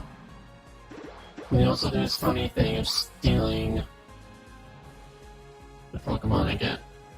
Which, it's gonna suck because I wanna die. I wanna try to capture this point. Yep, lost it. Oh!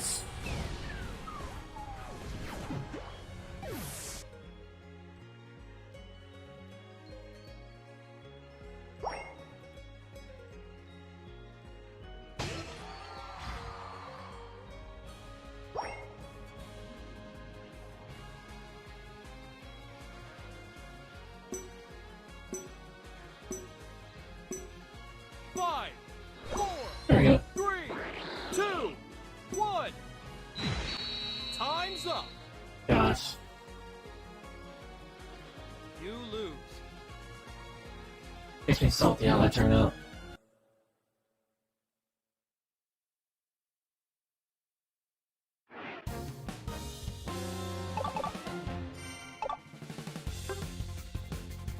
Alright, Charlie, my friend, we got, always take 25 minutes. Gives us 5 minutes to get everything ready to go, okay?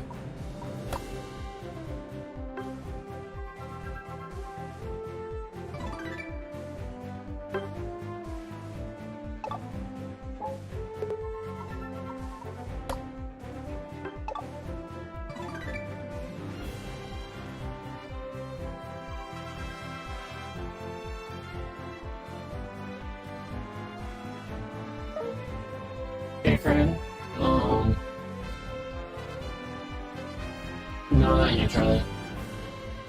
I play with, protected groups, and so, like, with kids who, need to put things in your watch with sets around them, so luckily my block got it, but please don't. Please don't. Thank you.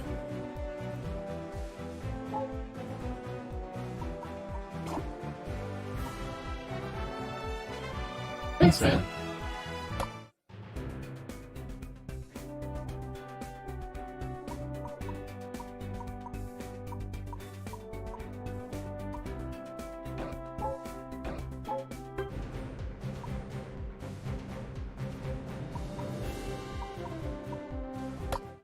Yes, good man. Did you spill the beans?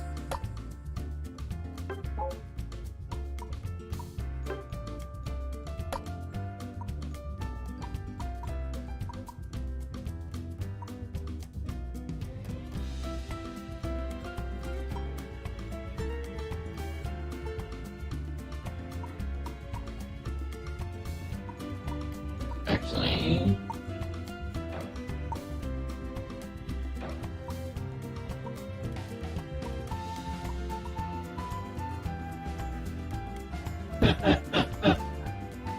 That's funny. That made me chuckle deep down in my belly.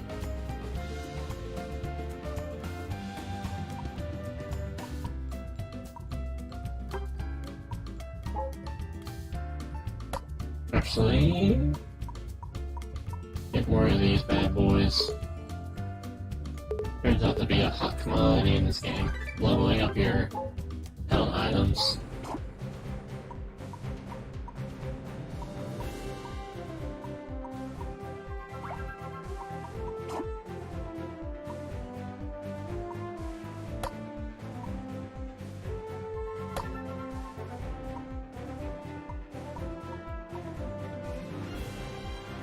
One of my favorite things stage.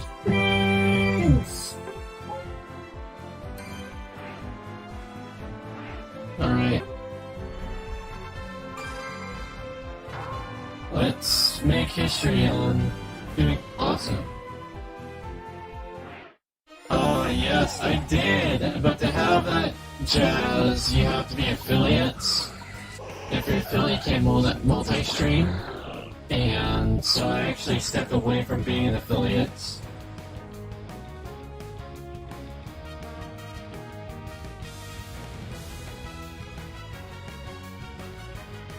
Because I stream to, yeah, believe in hope and life and working together and denying my privileges, disadvantaging myself for the other. And I find that to be true in the story of Jesus. His death and resurrection, he's the best example of that, and also people look at him gives life. And I stream to share that message. And so, that's why I multi-stream.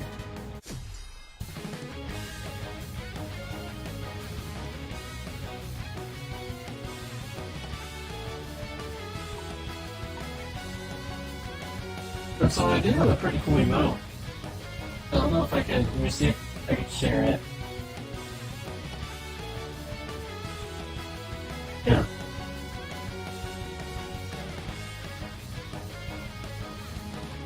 But I don't think, let me see if emotes are still a thing. When, even if I'm not an affiliate.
quick double team. I knew!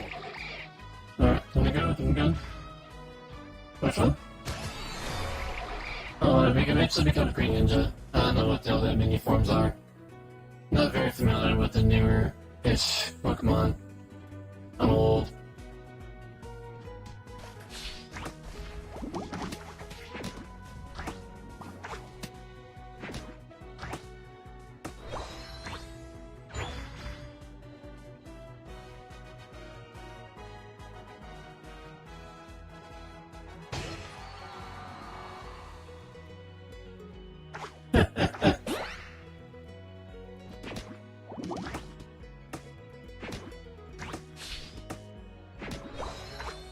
Oh man. How is it? I don't know if that's a PC logo?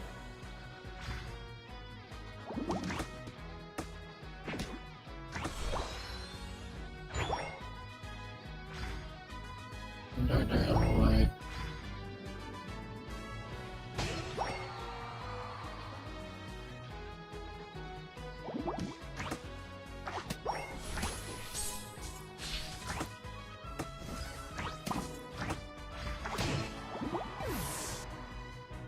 Yes, friend? Oh, yeah. Well... Oh, yeah, I once had, I've had an Xbox One and a PS4. I got the Xbox One to play with friends, and I got the PS4 to you know, like, when they announced, like, 8 million years ago when they'll have the Final Fantasy VII out.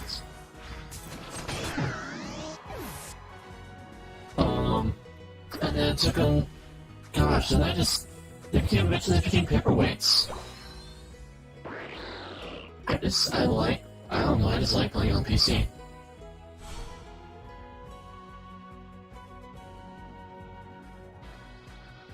I was saying I'm not opposed to playing that where people who own them. Like, it's definitely a much more affordable rate.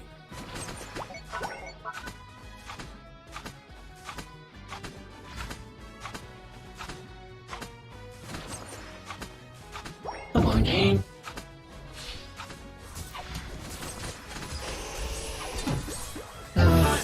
I'm like pulling all the no-nos right now. Like, just let people fight in the corner, enable this shenanigans to happen. Pretty much gave them a Rotom.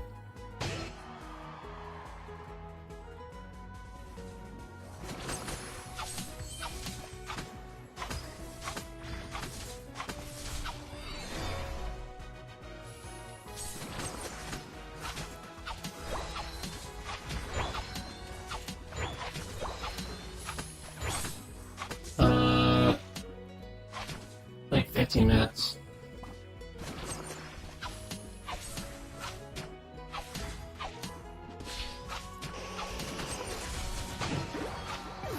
That was a big no-no hit.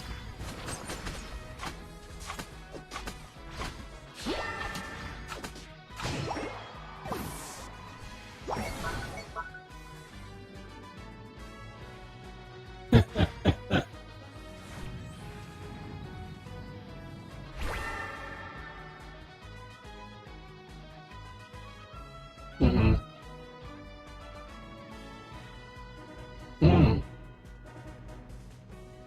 Yeah.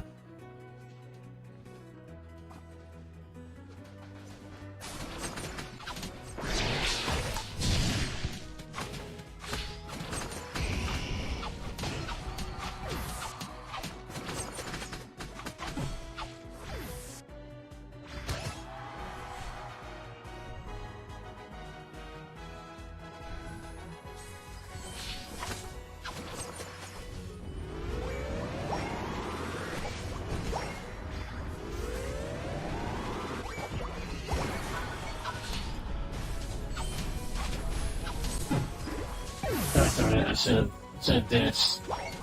But at least I scored.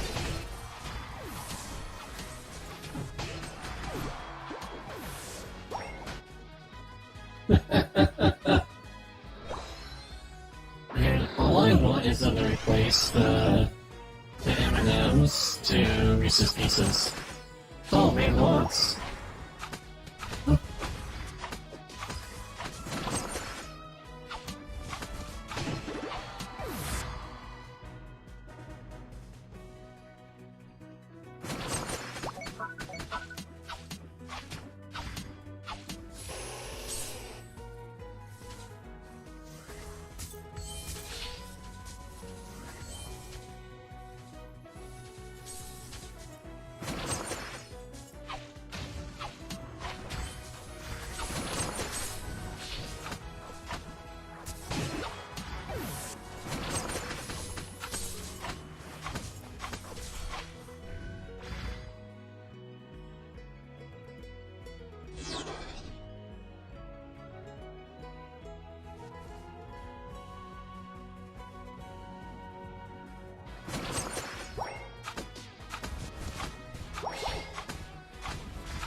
Yeah, shenanigans that. I know you actually did hurt the damage though. That's fine because I played that character a couple times. When you...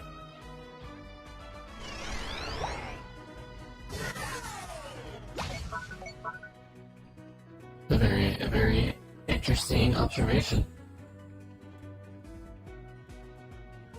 I like the way you're thinking, new man.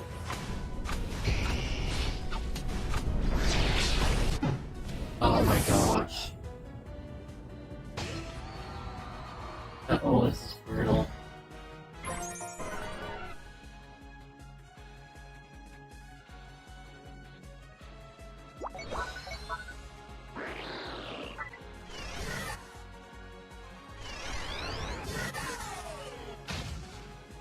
Go, Power Rangers! What a goal!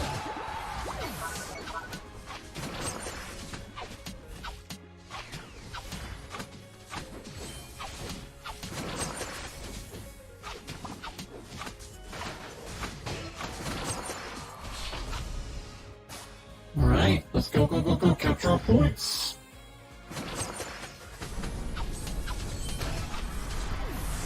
Yeah! To victory, man! What a goal! What a goal! What a goal! What? I hold X. Like I should have captured that point.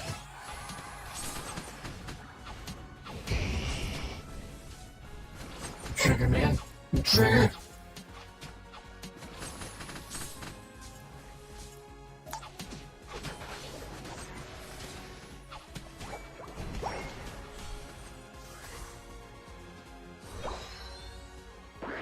What a goal!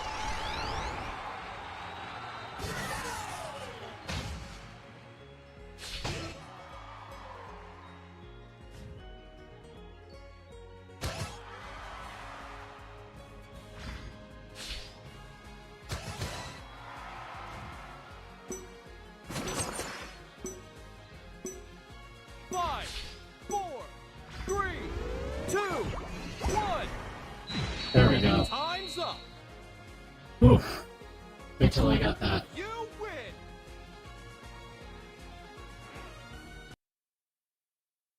Yeah. So we got 10 minutes, my friend, and this is where going to be one of those instances where you actually have to go to my anniversary date. Okay, well, just letting you know, that's where we actually have to go. No matter where you are in the dungeon, you're going to have to get off. Okay? Yep, even if you're fighting ancients.